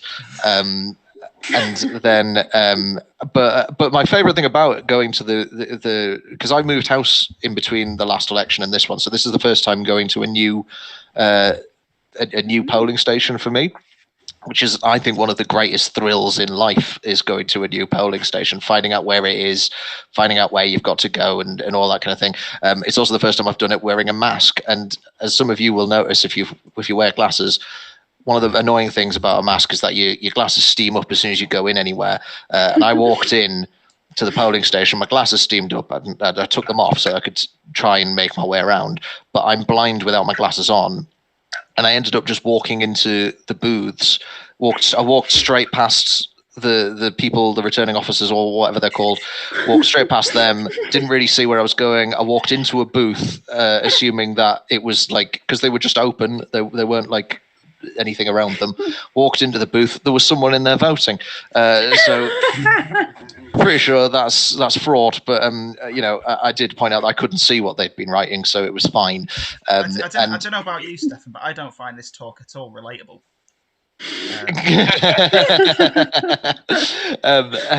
But then I also like the fact that in my new polling station, I think in a sort of an act of biting political satire, when the people have put up the polling station signs in the morning, they've specifically put up the polling station sign directly above a set of 2 wheelie bins, so it looks like some sort of political statement about that's where your votes are going. No matter what you vote for, it's a vote that's going in the bin, and that's my main takeaway. But to be honest with you, Mike, I nearly called you Mark. No, I did call you Mark, and then I called you Mike. Mark is my name, and Mike is Look, not. my brain doesn't work because I have spent the entirety of today trying to learn how to play, then record, and then edit an entire cover version of a song by The Jam for a stupid 3-minute video that you made me do. I might be the only one watching who noticed. Adding to your bins thing, when I lived in Newcastle, the election, the voting place, which was just down the road from me, had a lovely wall and then fence and then opening, fence and then wall. And there was a sign, and I'm assuming it's there all year round, but it made so much sense on voting day on outside, that says, "Please do not sit on the fence." I love that. Lovely stuff. Just quickly, before we move on from this, I have just quickly popped onto Facebook to grab this. There you go. Oh, what a lovely picture. That is an album cover. And your band is called Polling Station. Yeah, that would be great. And all of the songs sound slightly muffled. So there we go. That was the polling station bins. And Adele, what votes have you taken part in today? All of the votes. I voted. Oh God, not again. Yeah, every vote. I vote. Political stuff. I called in on a phone in. Why not? Voted for that. I voted on some polls on Twitch. I lots of votes. Yeah, I got to. I didn't know that an election was happening until ITV broadcast a quick ad with Andy Peters saying, "Go to your local voting station." Yeah, it was pretty cool. I voted on Big Brother 3 today. Waste of time. Lines were closed. Oh, that's a shame. You may still be charged though. I got four different cards at mine. Did you? What was your fourth? Yeah. What colours? They one polling of them. cards or like. No, then 2 polling cards, and then 2 people just gave me thanks for your work. Congratulations, well done on your engagement. That sort of card. No, it was on the way to the polling station. She just stopped at a gong show. It's always nice to drop in to have your ego absolutely crushed. That's how televised debate should be. You've just got a hen do in the corner, just with a big card. Get off. What were my 4 ones? There was police and crime commissioner for my area, the mayor, the local councillors, and then the bigger one. Bigger Big councillor. Big Brother 3. What's a big one? If like your local's been the first to vote on like capital punishment being restored. No, I didn't want to say, but huge news. We're going to get a president instead of a prime minister in a few years, and we've already voted. Sorry, but did everyone miss Mark Grimshaw downing an entire 2-litre bottle of water? Wait, What the what? hell was that? Was amazing. Just Do whilst it Adele was again. talking, just chugged it. I really didn't think I said that much, but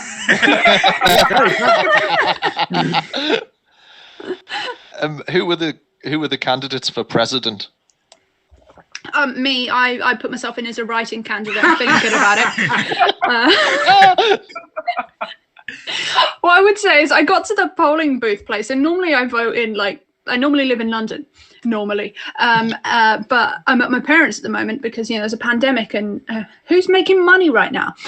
So everyone here knows my parents. So I got into the polling place and everyone's wearing masks, so I can't recognise them anyway. Also, I don't know these people. They're friends of my parents, not my friends. But I walked in and I gave my polling card to the first person, and then she was like, "Oh, Adele Cliff," and I was like, "Yep, that's me." And then the next one was like, "How's the comedy going?" And I was like, "I assume you know me or my parents, but okay, let me give you a brief update." And I was like, "Yeah, it's great. Well, actually, there's no gigs." So I defaulted to, "Yes, it's fine, stranger." "Oh no, actually, I've earned no money for ages." How's the comedy going? Well, tonight I'm going on Twitch to talk about this exact conversation. You might come up. Thanks for assisting with the comedy. Having spent 2 hours playing Pokemon, that's how the comedy's going. Yeah, actually, it was 3. So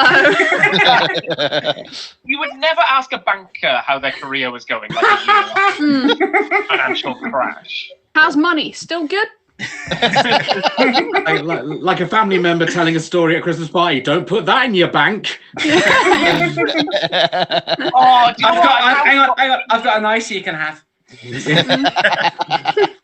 I've got an image now of Dominic coming home and going. I've just got an image of someone. I've just got an image of someone going up to the bank and going, handing over a tenner and going, "Hey, you can use that in your job." You know who you I should haven't watch? seen you in anything. Have you been on Deal or No Deal? You know who you should watch? That Bernie Madoff.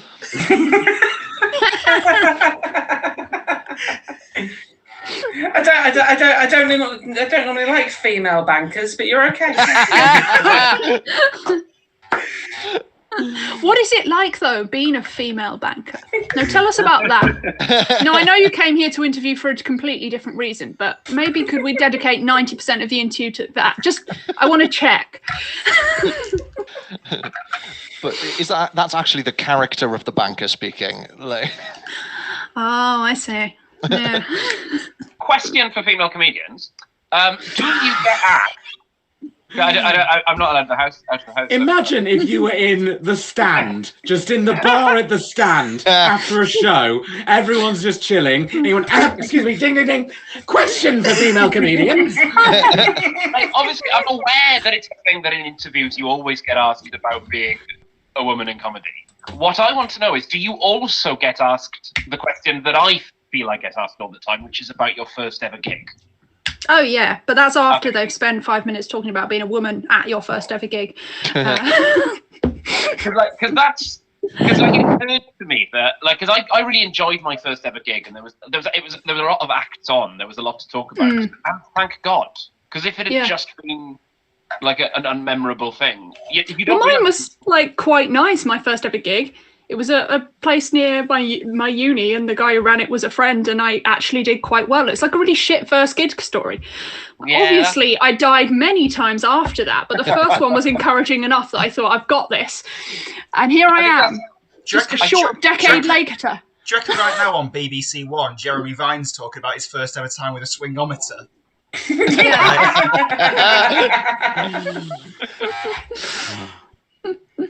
The BBC aren't doing any coverage at all tonight. We are literally the only streaming thing. Are we the leading coverage of this election? Yeah, it was 17 Because if viewers. so, I need to broadly apologise for every inaccurate thing I am going to say. No, you don't. If you want, just open the Wikipedia page of Stephen Milligan and just shout out facts. Pretty cool. That's the wrong kind of swingometer phrase. Right, I do have some actual information here. which is when we're going to expect some results. And you will quickly realise why this stream ends at 11 o'clock. Is it next Tuesday? So, some contests will declare overnight, including the Hartlepool by-election, while the outcomes of the Welsh elections should be known by the end of Friday, so by the end of tomorrow. The West Midlands mayoral results are expected on Saturday afternoon, and the outcome of the Scottish Parliament results could arrive later that evening. And then Sunday at the latest will bring us London and West Yorkshire mayoral results, as well as more news from the English councils. Wow. And the final results, the one we've all been waiting for, Police and Crime Commissioner, will arrive on Monday. So is that essentially 3 days of Lawrence Fox in his one-bedroom apartment going, come on? The thing about the results for the Police and Crime Commissioner, they say that they're going to come on Monday, but actually they'll come like 3 days later than that, and then they won't really do anything. And then about a month later, you might get a phone call saying that they've closed the Police and Crime Commissioner's case. Yeah. Well, they'll actually send you the Police Community Support Police and Crime Commissioner. Is anyone else wondering to themselves who's going to be this year's Paul Golding and turn their back on stage towards Sadiq Khan? I In hope that it's been, petulant I hope it's child. been face. Wait, is that a thing that happened? Yeah, do you remember Paul Golding, Britain First, turned his back as Sadiq Khan was announced Mayor of London. And then in the audience, he just turned around. No, he was on stage. On stage. Oh, that'll show him. Yeah, and then he made some comment. He made some comment later about it, and then someone was like, "Are you aware that when you turned around, you were actually facing Mecca?" And then he got really pissed off about it. The thing is, though, hey, to be fair to him, he had just had drama school training, because in drama school training you are taught just to turn around if there's no wings for you to go off stage, because facing the back of the stage is dangerous as being off stage. Yeah, he thought that the spotlight above him was going to go out when he did it as well. So Jay has commented on Twitch, "This is only the start of Mark's 87-hour alternative election stream." It is. That would be a thing if I didn't have work. When I got the message from Mark about 3 weeks ago saying, "Do you want to be on this alternative election stream?" I genuinely had to Google what election it was. I didn't have a clue. Or what election was. What an election was. Yeah, well, I had yeah, to but the Google problem... that. I had to Google that as well, but my thumb slipped when I was typing, and I got some very different websites. But do you know what? Sometimes you don't even need Google. If you're a woman, you can get them on your own. Just consent. Right, Adele, that is too far. I'm turning my back on you. I mean, technically, if you're a man, you can get them on your own. Just yeah, to I point guess that so. out. Live. Yeah, but the difficulty with me, Mark. Have you heard about Stephen Milligan? He was able to get one on his own. Mark, the difficulty with me is that when I get them on my own, my glasses steam up because of the increased airflow, and I can't see it. So I need people to send them to me apropos. Well, was that an invite? I don't. No, I would just like to clarify for everyone watching this stream. You just said you need people to send them to you. No, I need specific people to send them to me when I've asked for them. Okay. I would like to clarify for everyone watching on the stream that I would not like anyone to send me any unsolicited photos of any kind, regardless of whether they're penises. We've just had a comment from Ellie that says, "Oh, erection."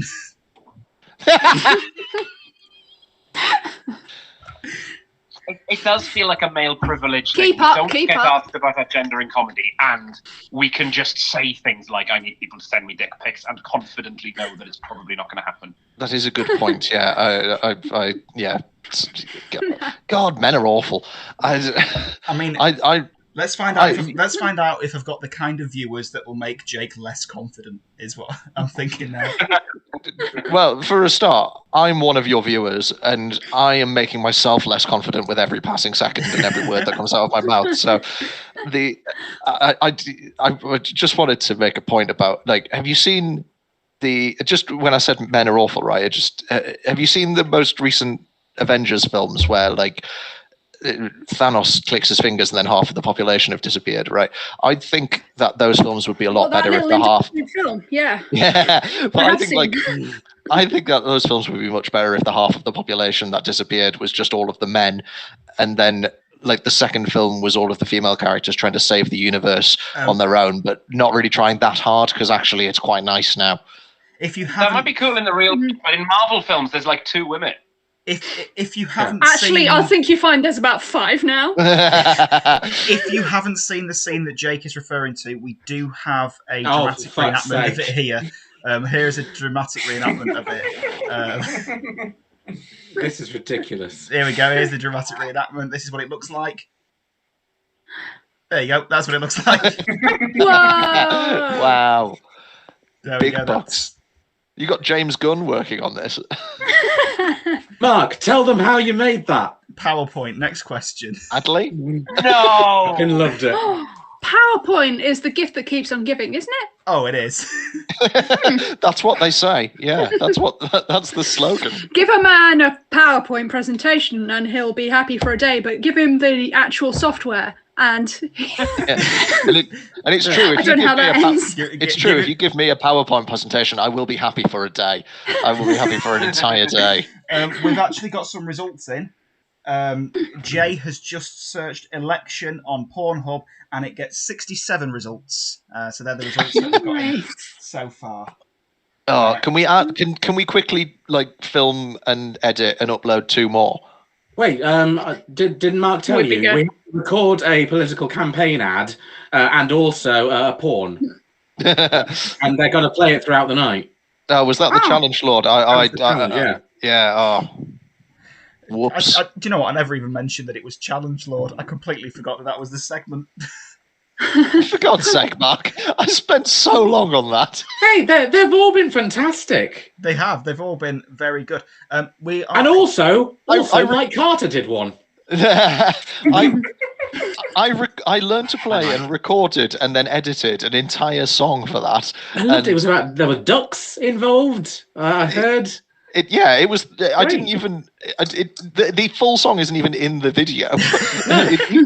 You get 2 minutes. You get. Do we have to buy the album for that? Please release an album, Jake. I'll release an album. You can hear the full song on Spotify after the show. We've already got the front cover. I'll send you the full song, Mark, and you can play it. You can play it to play out at the end of the show. Oh, you can Mark, if you wanted. You can sing it any live, results? Jake. I have a Magic 8 Ball, so we could just ask it. We've already got the song that we're playing out in the show. Okay, Magic 8 Ball. Yeah. Is Sadiq Khan going to win the London mayoral vote? Is Sadiq Khan going to win the London mayoral vote? You can count on it. Yes, we can. Nice. Magic 8 Ball is confident. Okay, let's try this. Adele, if you can ask the Magic 8 Ball, this please. Is Lawrence Fox going to disappear back into obscurity after this election? Please. Come on, Magic 8 Ball. Is Lawrence Fox going to disappear back into obscurity after this election? Nearly said that wrong. Oh. Chances aren't good. Shit. No, I mean, he's not going to be political. He'll find a new thing. He'll discover that, actually, I like setting Sudokus. And he'll somehow make that racist.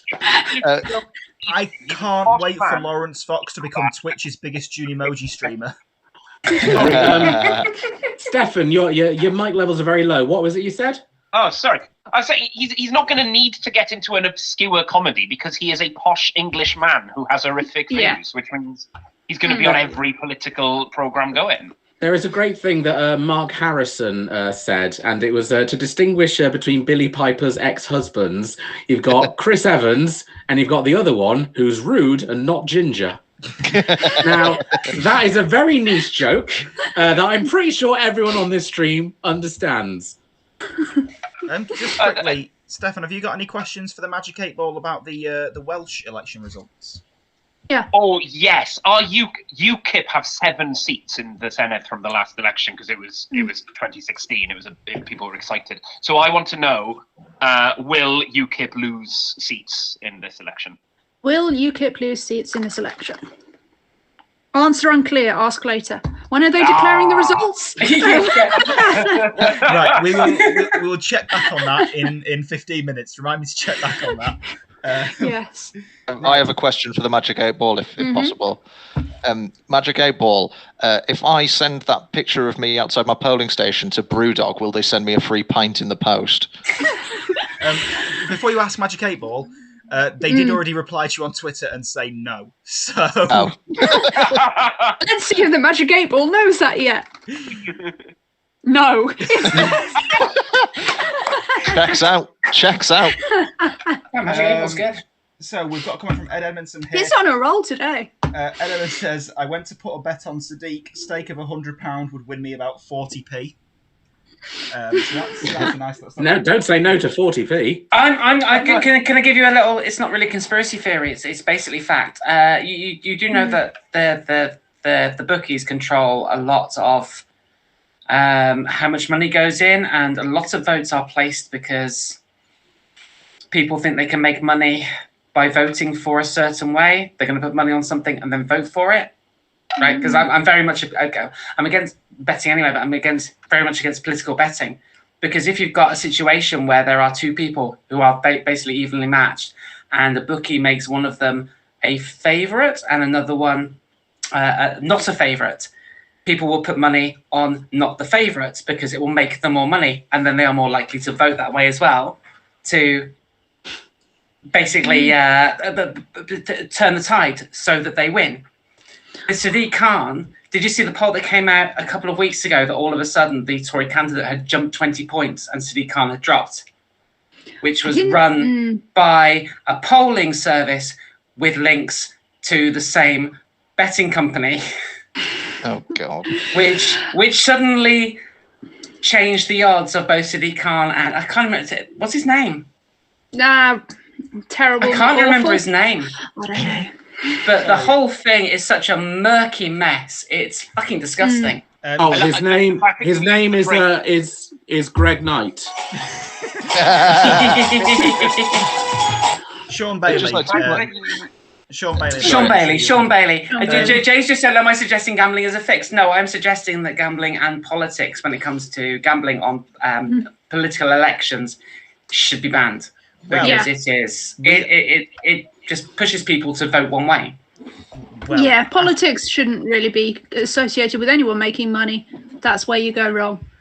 After that intense point, I feel like we need to find out, are UKIP going to lose seats in the Welsh Senate? Oh, yeah.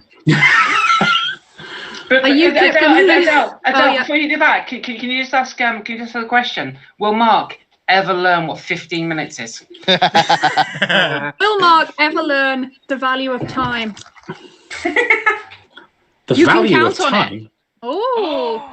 Right, there's a reason I didn't actually wait 15 minutes, and that's because I knew I'd forget in 15 minutes. You told 5 people to remind you, and you still thought they're all unreliable. It's been 4 minutes, fuck 'em. 10 I'll be minutes honest, earlier. it's because we're about to start a game, and I need you to focus on the game. I can focus. Okay, will UKIP lose seats in this election? Positively. Oh, nice. They will look on positively Steffan's lose face. seats. It's a weird way of phrasing it, isn't it? That makes me doubtful. I was going to say, because that could mean they're going to get a positive number of seats and by gaining. Well, the way I asked the question, I would say that if that would still be a loss of seats. Well, there's only one way But to find out. they'll lose seats, but they'll feel good about it. That's how they'll do it positively. There's only one way to find out, and that's to keep an eye on the results as they come in tomorrow. But now it's time for us to play one of our favourite games that we've not done for a while. It's definitely Jake's favourite game. We are going to play a game of Quickfire Pointless. Oh, fuck off. And I'm Bragg. Hang on, I'll load up the theme tune. Is your brag going to be any better than Jake's brag, Adele? It might be. Oh, that's a good brag. I was a pointless answer on Pointless once. What? Better than my brag. Was it, by any chance, a Dave's Joke of the Fringe question? Yeah, it was. Because if so, then I watched that episode and I gave you as an answer, and you got me a pointless answer on Pointless. There you Amazing. That's me. I was a Amazing. pointless answer. I'll tell you what tells you how many of your friends don't have jobs or watch daytime TV. Being a pointless answer on pointless. So many people I had not spoken to for ages. Also, my mum phoned me like it was huge news. Like, are you sitting down? You're a pointless answer. I really hope they do. Leicester Comedy Festival winners. Huge news. My Huge news, family got Adele. in touch with. No one knows who you are. Huge news. Yeah, Nobody has huge heard of news. you. Frizz, you maybe say that. after I've this- legitimately waited for the last 3 years for Leicester Comedy Festival Award nominees to come up. I've legitimately waited for that. Look, I know. I did not think Dave's joke at the Fringe would come up on Pointless. I think It's come up someone like at 3 or 4 it times, was Adele. really. Yeah. It's Oh my come god! up Maybe I've been a loads. pointless answer more than once then. Steffan, do you have a link to Pointless? Well, I was the wrong answer in a quiz for the BBC. And the question was which We've Welsh all been the comedian- wrong answer in a quiz. I wasn't pointless. It was not. I didn't do it. It was who wrote this? Which Welsh comedian wrote this book? I didn't. But you were still a Welsh Steffan comedian. Sorry. But you so they were guessed. still a Welsh. Yeah. Go on. So Jake is an actual Pointless trophy winner. He didn't win the jackpot. That always needs pointing out. He did not win the jackpot. Oh, so you just had a nice day out. That's what you had. I got my trophy. And that's all I care about. If they're for about £5 on eBay, you know.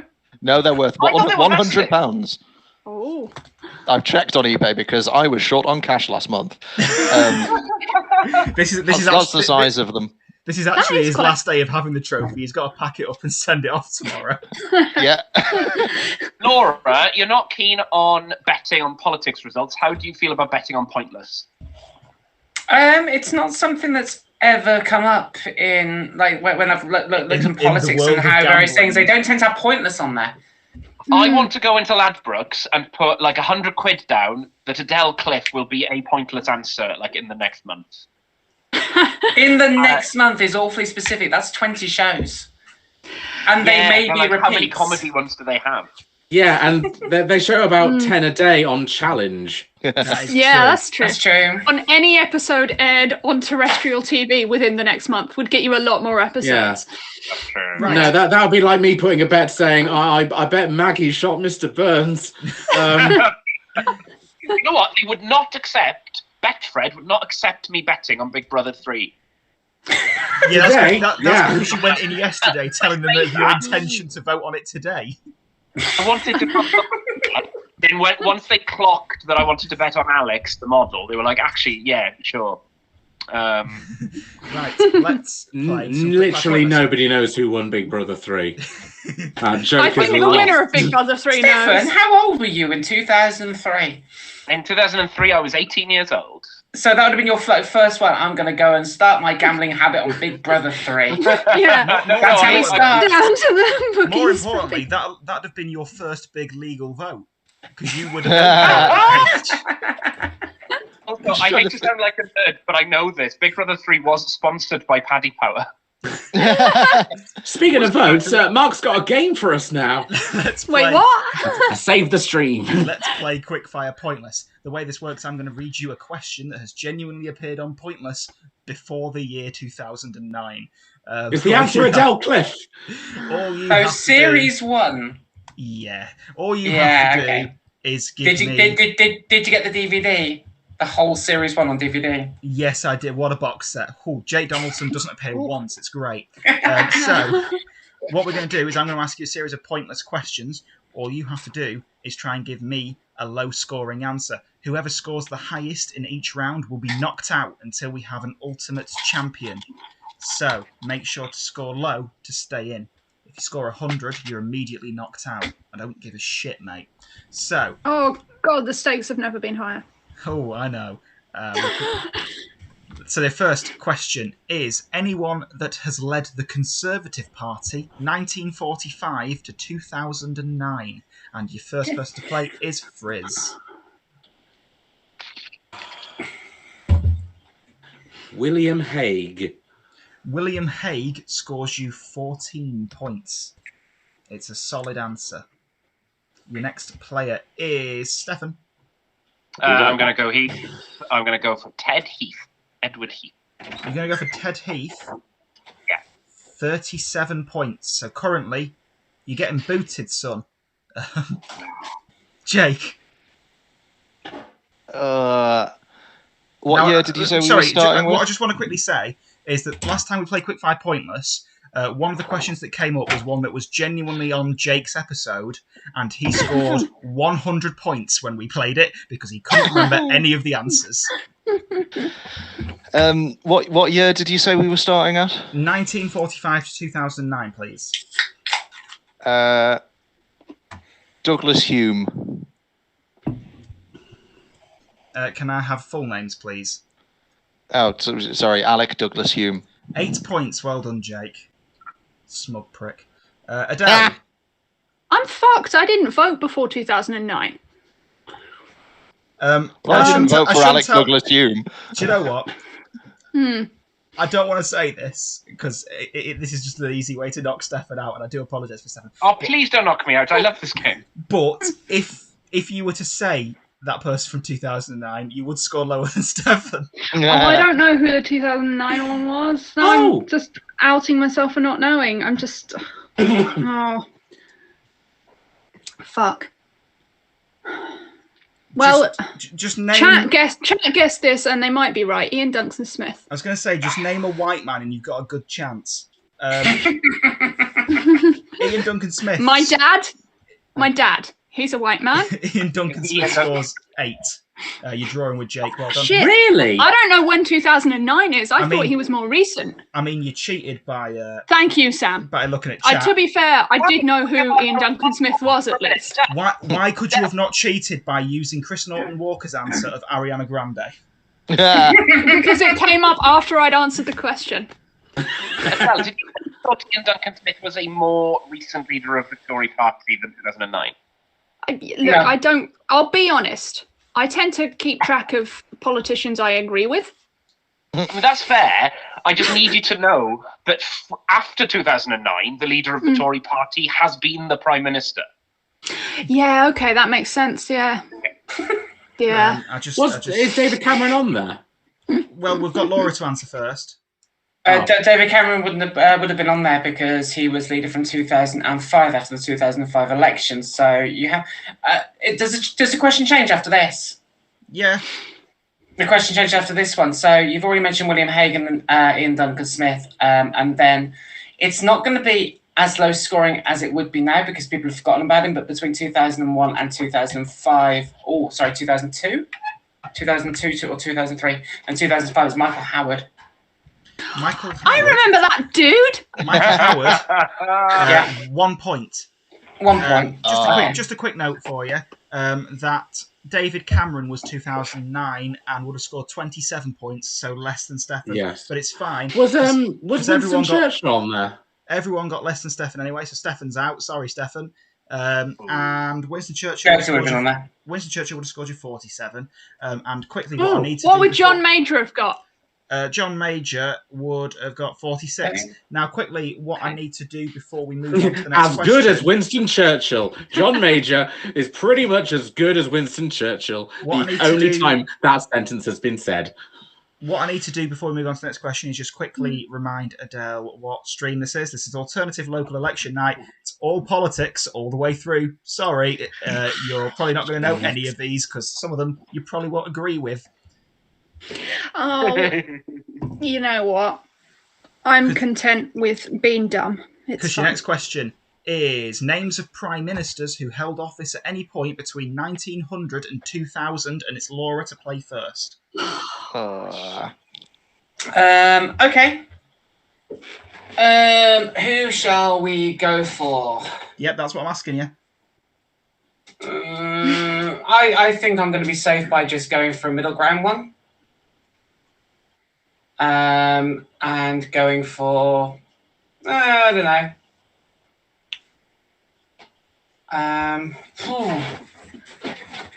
I don't know. I'm like half thinking. Does the prize fund go? Just to quickly remind you. Does the prize fund go up? Does the prize fund go up if I get a pointless? The name of the game is Quick Fire Pointless. So please quickly fire, or you'll. No, really. If I get a pointless, does the prize fund go up? Yeah, sure, whatever. In which case, I will go for David Lloyd George. It's not going to be pointless, but No, it's going to score you 23, and it's going to make us have waited for nothing. Adele. Fuck. No, they were not prime minister between 1900 and 2007. Fuckham was just actually their policy. John Major. John Major. Oh, are you ready for this? 69 points. Hey, Sex number. Jake. Sorry, did you say me? Yeah, I did. That's how you know it's alternative election night, because you get a 69 and that's the reaction. Well, for very much the same reason that 69 is funny, I'm going with this person's name, Andrew Bonar Law. 420 points.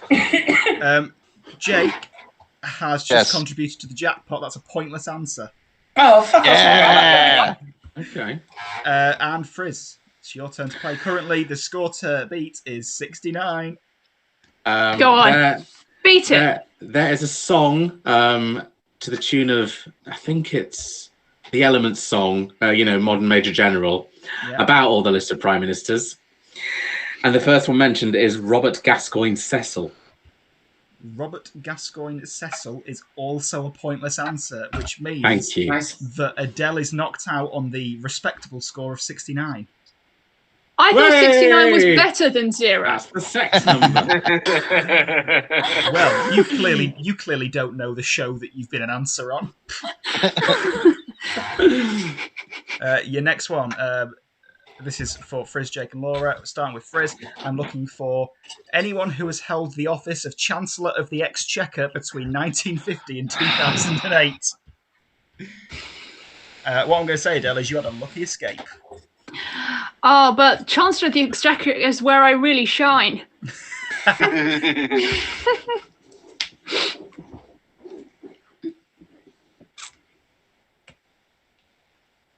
I don't know. What does the Chancellor of the Exchequer do? They have a tiny suitcase. Yeah, money and stuff. Oh, the budget person. Yeah. Rishi soon. Oh no, that's not my answer. I'm trying to think.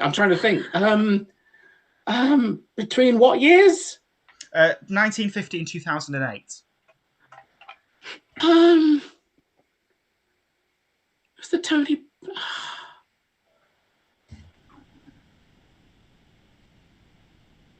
Gordon Brown. Was he ever Chancellor of the Exchequer? Yes, famously. Gordon Brown, then.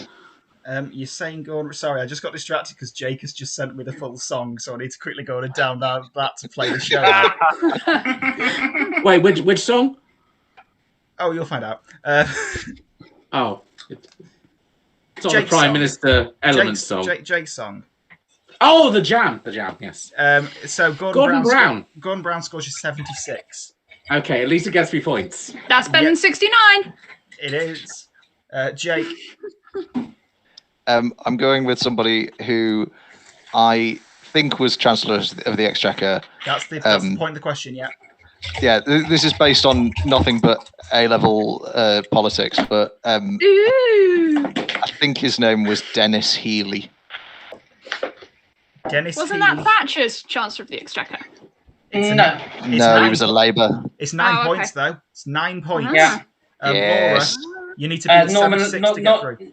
Norman Lamont, if we play quickfire. Lamont is 15 points. So Friz is Yeah, out that's of the game. You could have had, for pointless answers, Sir Stafford Cripps. You could have had Reginald. You can't say that. You could have had Peter Thornycroft. These You can't say that. Real people. And you could have had Derek Heathcote Amore. I think this is accidentally some sort of Tolkien book you've opened there. And then the final question. How many did Alistair Darling? Mark, how many points was John Major?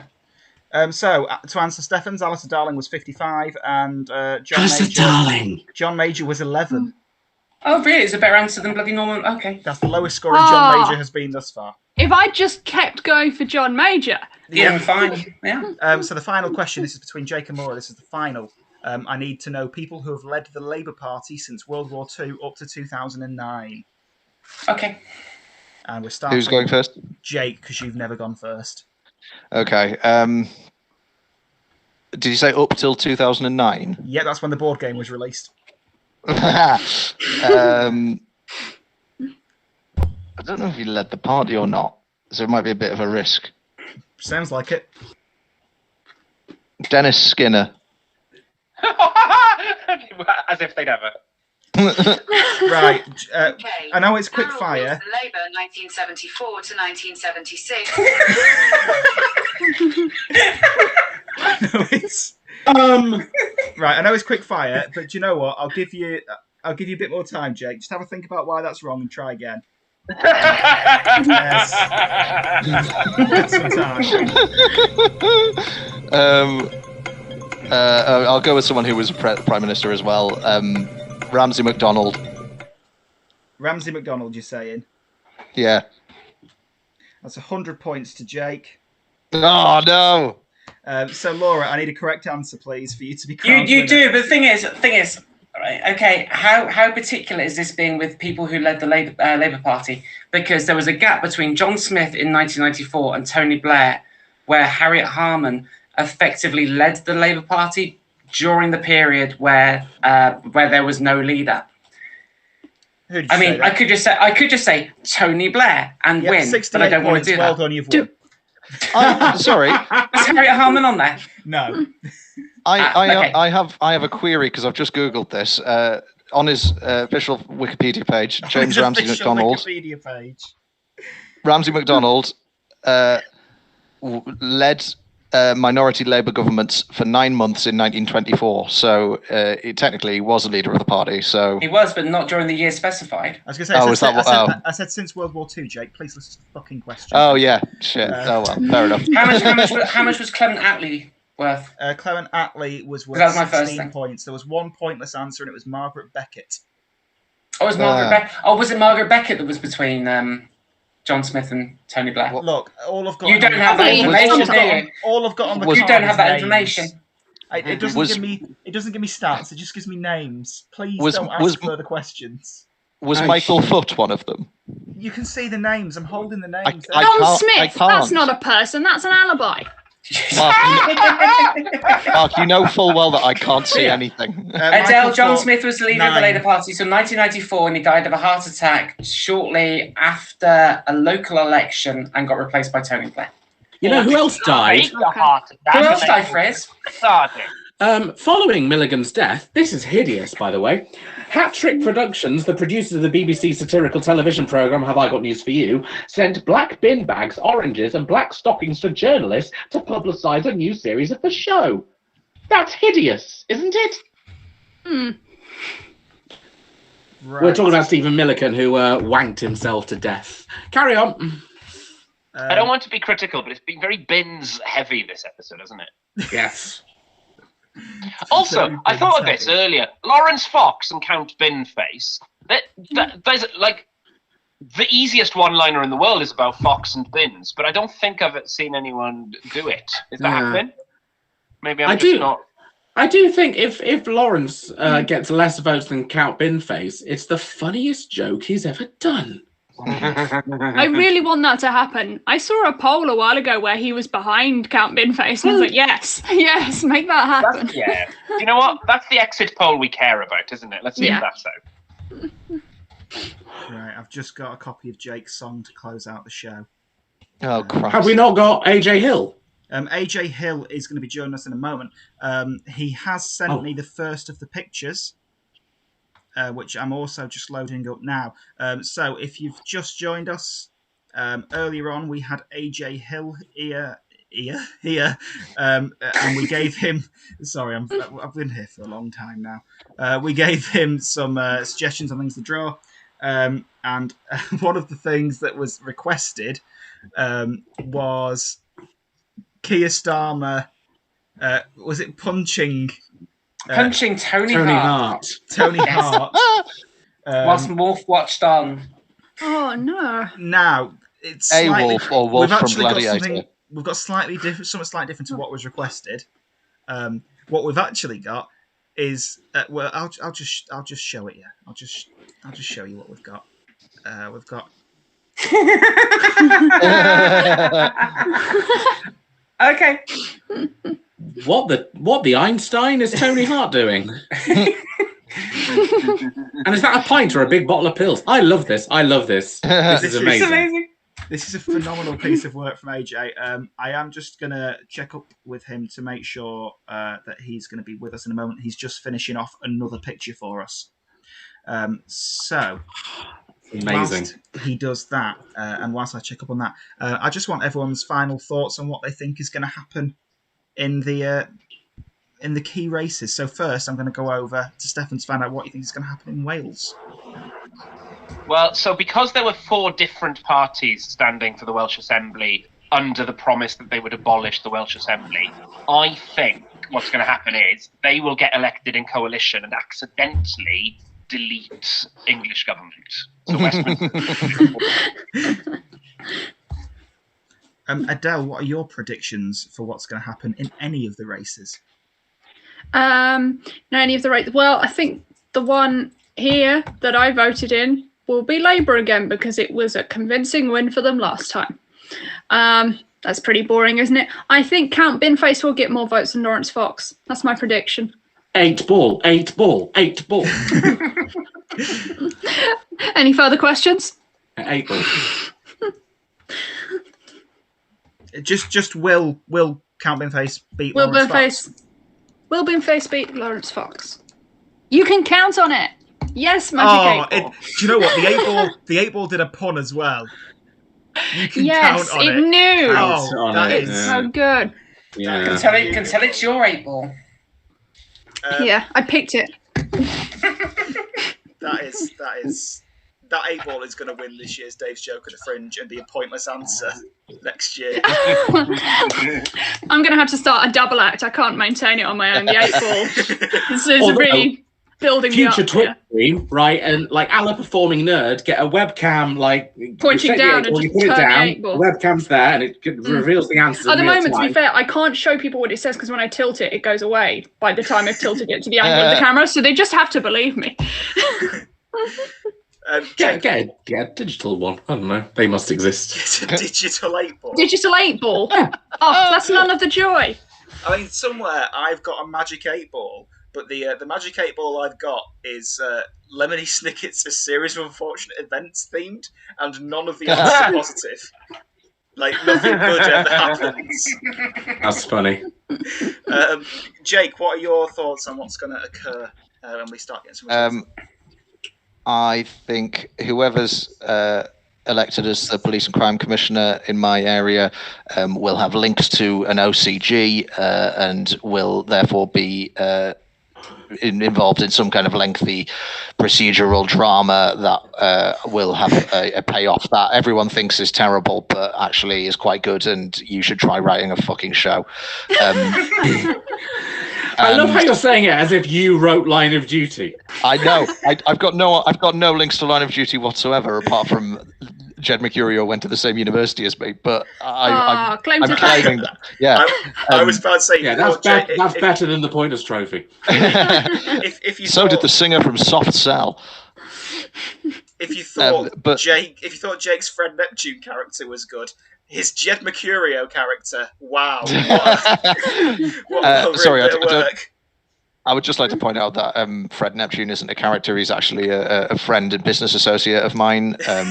So don't know where you got that idea from, but yeah. As well as that, I think also whatever happens, I'm going to wake up tomorrow and cry in the shower whilst listening to the entirety of Hocus Pocus by Focus. What I'm quickly doing, AJ Hill has gone offline on Facebook, so I'm having to phone him with an actual phone. He might have found access to a rope and an orange. He might have seen what we've been doing. I think he's in league with the OCG. I'm just about to send it. You're just about to send the last one? Okay, just to let you know, you're currently live, by the way. Please feel free to join the video chat when you've done it, so we can talk through your work. I'm live. Okay, hello, everybody. Hi, AJ. Hello. AJ, what do you think about the death of Stephen Milligan? Right, go and join the video call and we'll see you in a minute. Magic 8 Ball, will AJ actually join the video call? Can't say now. I mean, ideally, we need him to join in the next minute. So Shall I ask again? We kind of need an answer now, 8 Ball. No. Oh, fuck. Well, that's the ending to the show ruined. What do we do now? I like the idea that the 8 Ball was always going to say no, but the first time it was just trying to be polite. Well, before we do go, I'll ask all of you if you've got anything to plug. Oh no, we can. Here he is. All of that. Hello, AJ. Hello. Destroy the 8 Ball. Lied. I don't know what the 8 Ball is. So we're going to bring up your first piece of art. Would you like to talk us through this one? Yes. So basically, I was asked to draw Keir Starmer boxing. Now, Keir Starmer has recently said that he's going to wear boxing gloves into PMQs as a joke. Now, Laura asked me to paint a picture of Keir Starmer punching Tony Hart, but I couldn't do that because I love Tony Hart and he was a lovely man. So there is Tony Hart with Morph watching Colin McGregor, who recently bought a pub, punching Keir Starmer in the face and telling him to get out of his pub, which recently happened to Keir Starmer. He was told to get the fuck out of some lovely fella's pub. So I've just changed the old fella that Colin McGregor punched into Keir Starmer for the lols. Okay, that's the first one. I've just downloaded the next one, so let me just bring that on here now, because this next one is, well, it's quite something. It is. This one was based on my request. My request was Boris Johnson trying to sell his child at a car boot sale. This was related to him asking Tory donors for childcare costs. And this is what I've had off AJ. I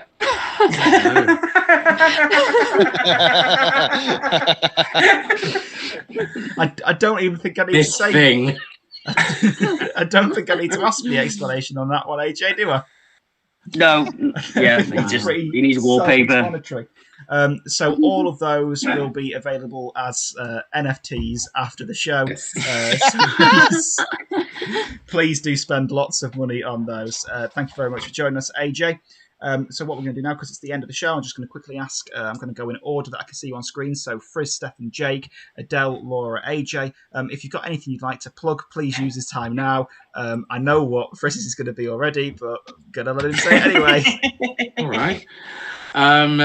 Yeah, every Saturday, I'm going to plug the Saturday show. I do a show called the Pint of View, where I get comedians drinking, and I load at the BBC News website, and we talk about that. Basically, it's a topical political comedy show where the jokes we're making with breaking news, so we're the first ones to make the jokes. It's really fun. Twitch.tv/Friz Frizzle. Also, Frankie's Boyle's New World Order returning later this year. Thank you, Friz. Also, Drunk Countdown is back on Frizz's channel tomorrow at 8:30. Oh, thanks for the second plug, Mark. Well, to be fair, I'm on that, so I've got something to gain from it. Steffan. Please follow me on Twitter. I'm Stalin with a U, Stalun. It sort of matters to me at the minute to have more Twitter followers. I wish it didn't, but it does, unfortunately. I'm very good on it, though, so you should. Also, I do a podcast with my brilliant friend Kim about Torchwood. It's called Rats in Boiler Suits. You can get it wherever podcasts are. It's really good, I promise. Steffan, where are podcasts? Podcasts are wherever you get your podcasts. Nice. I've still got an old Nokia. I don't know. Kim puts them somewhere. I get my podcasts from an alleyway. Is it available in an alleyway? Yeah, straight from the trench coat. Jake, you can do your plug now, and I'm just going to accidentally press the mute button. You can follow me on Twitter as well, at Donaldson Comedy, or on Instagram the same. I do a podcast with some friends of mine that's about Star Trek, but it's a comedy podcast, and you don't have to be a fan of Star Trek to enjoy it. In fact, I'd say the majority of people who listen to it don't watch the show. It's called Red Shirts. You can find that by searching Red Shirts Cast wherever you get your podcasts. And also, I'm an artist, and I paint pictures that you can buy on my Etsy shop. So if you search Jake Donaldson Art on Etsy, you can have a look at some of those. Mine. I don't know. I don't think any of them. I don't think any of them are as good as this. Yeah, none of them are as good as that. But if you would like some sort of obscure, weird art, then you're welcome to have a look on that and buy some from me. Thanks. Adele. What would I like to plug? I've been enjoying crumpets recently. I think they're on the up. I think they're available where you find your crumpets. Yeah, wherever you buy your crumpets, they're available. If crumpets are on the up, then surely the ultimate purchase right now is an NFT of a crumpet. Well, let me tell you, I have got right here in my notepad a picture I drew of a crumpet with some baked beans on, and I don't want to say I'm maybe the 5th best artist in this stream, but it's great. If I could find it. Where have I gone? Oh no. Just a quick, while you're looking for this, just a quick thank you to Jay, who has posted a link to Jake Donaldson's Etsy in the chat. Oh, that's very kind of you, Jay. Thank you very much. Which is more admin than I've done this stream. Yeah. Oh, wait, I'm going the wrong way. Where is it? Ah, crap. I don't Love understand cameras. There, that's a crumpet with baked beans on. Let me just screenshot that so I can sell that as an NFT. There we go. Got it? Yep, there we go. And there's me in a bin. What else do I actually want to plug? Oh, yeah, I'm on this website, this twitch.tv.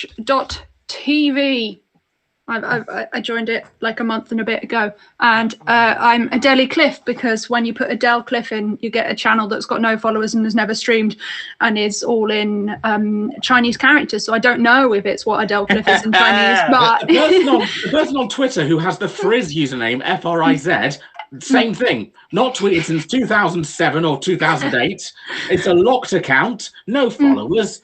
Which, a fun fact, this is the exact reason why if you go on onlyfans.com/Friz Frizzle, it's Frizz's OnlyFans account that he's secured just to stop anyone else I have made a username for everyone. And by the way, Mark, I'm not going to ask how you found that, but well done you. The way I found that is because the other day, no, I know how you found it. Someone jokingly posted about you having an OnlyFans, posted the link, not realising it would lead anywhere, and turns out it leads to your OnlyFans.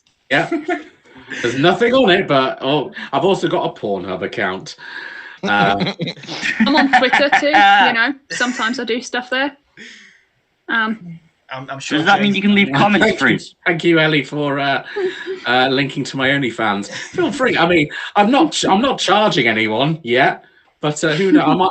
I might put some exclusive Jun emojis on there.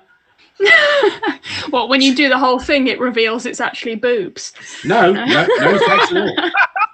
Or every word is boobs. Tune into onlyfans.com/Friz Frizzle for topless drunk countdown.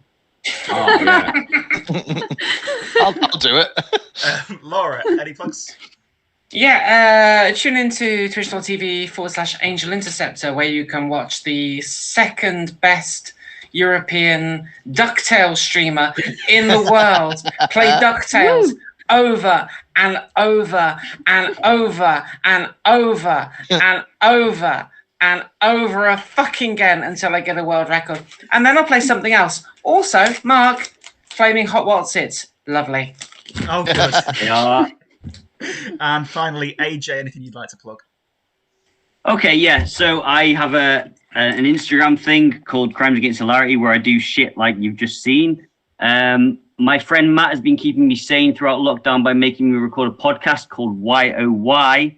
I just took a lot of bollocks on it, as you can probably tell. So if you want to find that, that's in places. I don't know where. And finally, I'm going to plug the homeless guy at the end of your street. Buy him a coffee or some Flaming Whatsits. I was really worried you were going to end that sentence on buy him.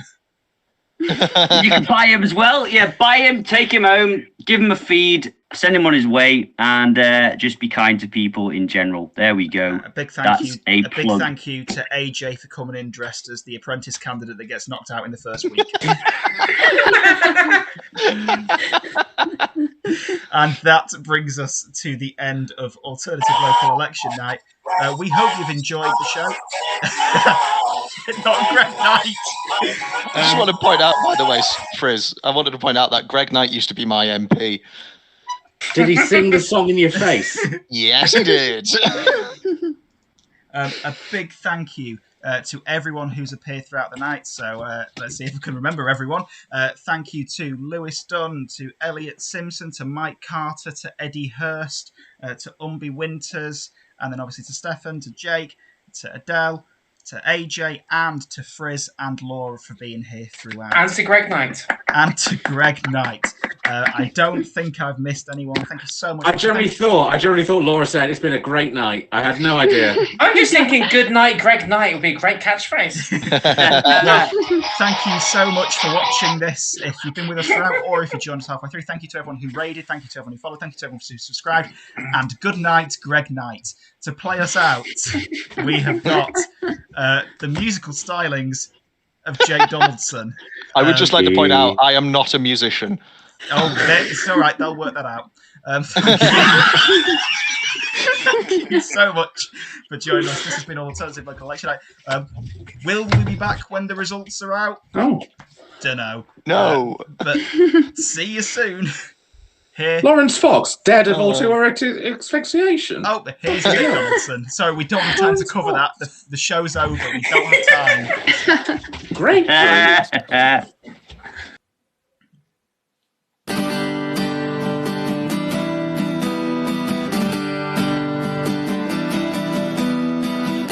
Police car and a screaming siren, pneumatic drill and ripped up concrete, a baby wailing and a stray dog howling, the screech of brakes and a lamplight blinking.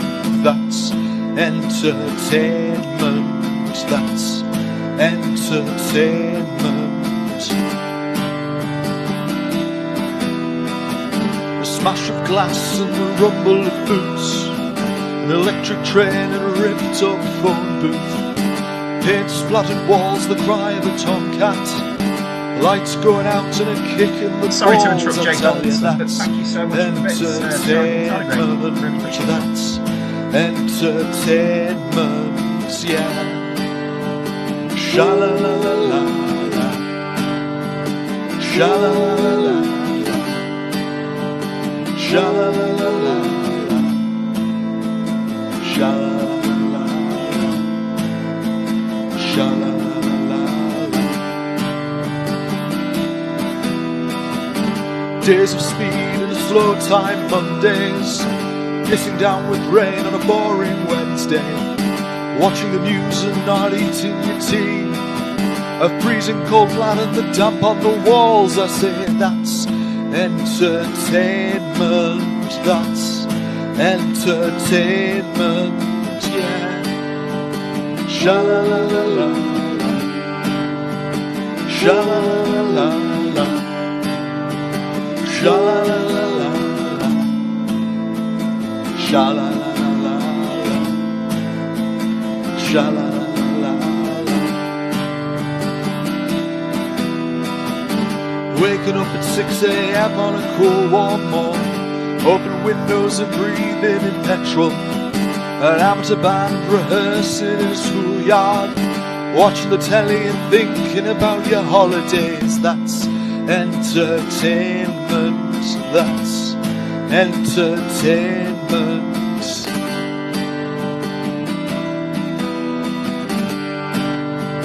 Sha-la-la-la, sha-la-la-la-la, sha-la-la-la-la, sha-la-la-la-la. Wake up from bad dreams and smoking cigarettes, cuddling a warm girl and smelling stale perfume, hot summer's day and sticky black tarmac, feeding chasing ducks in the park, wishing you were far away. And that's entertainment. That's entertainment. Yeah.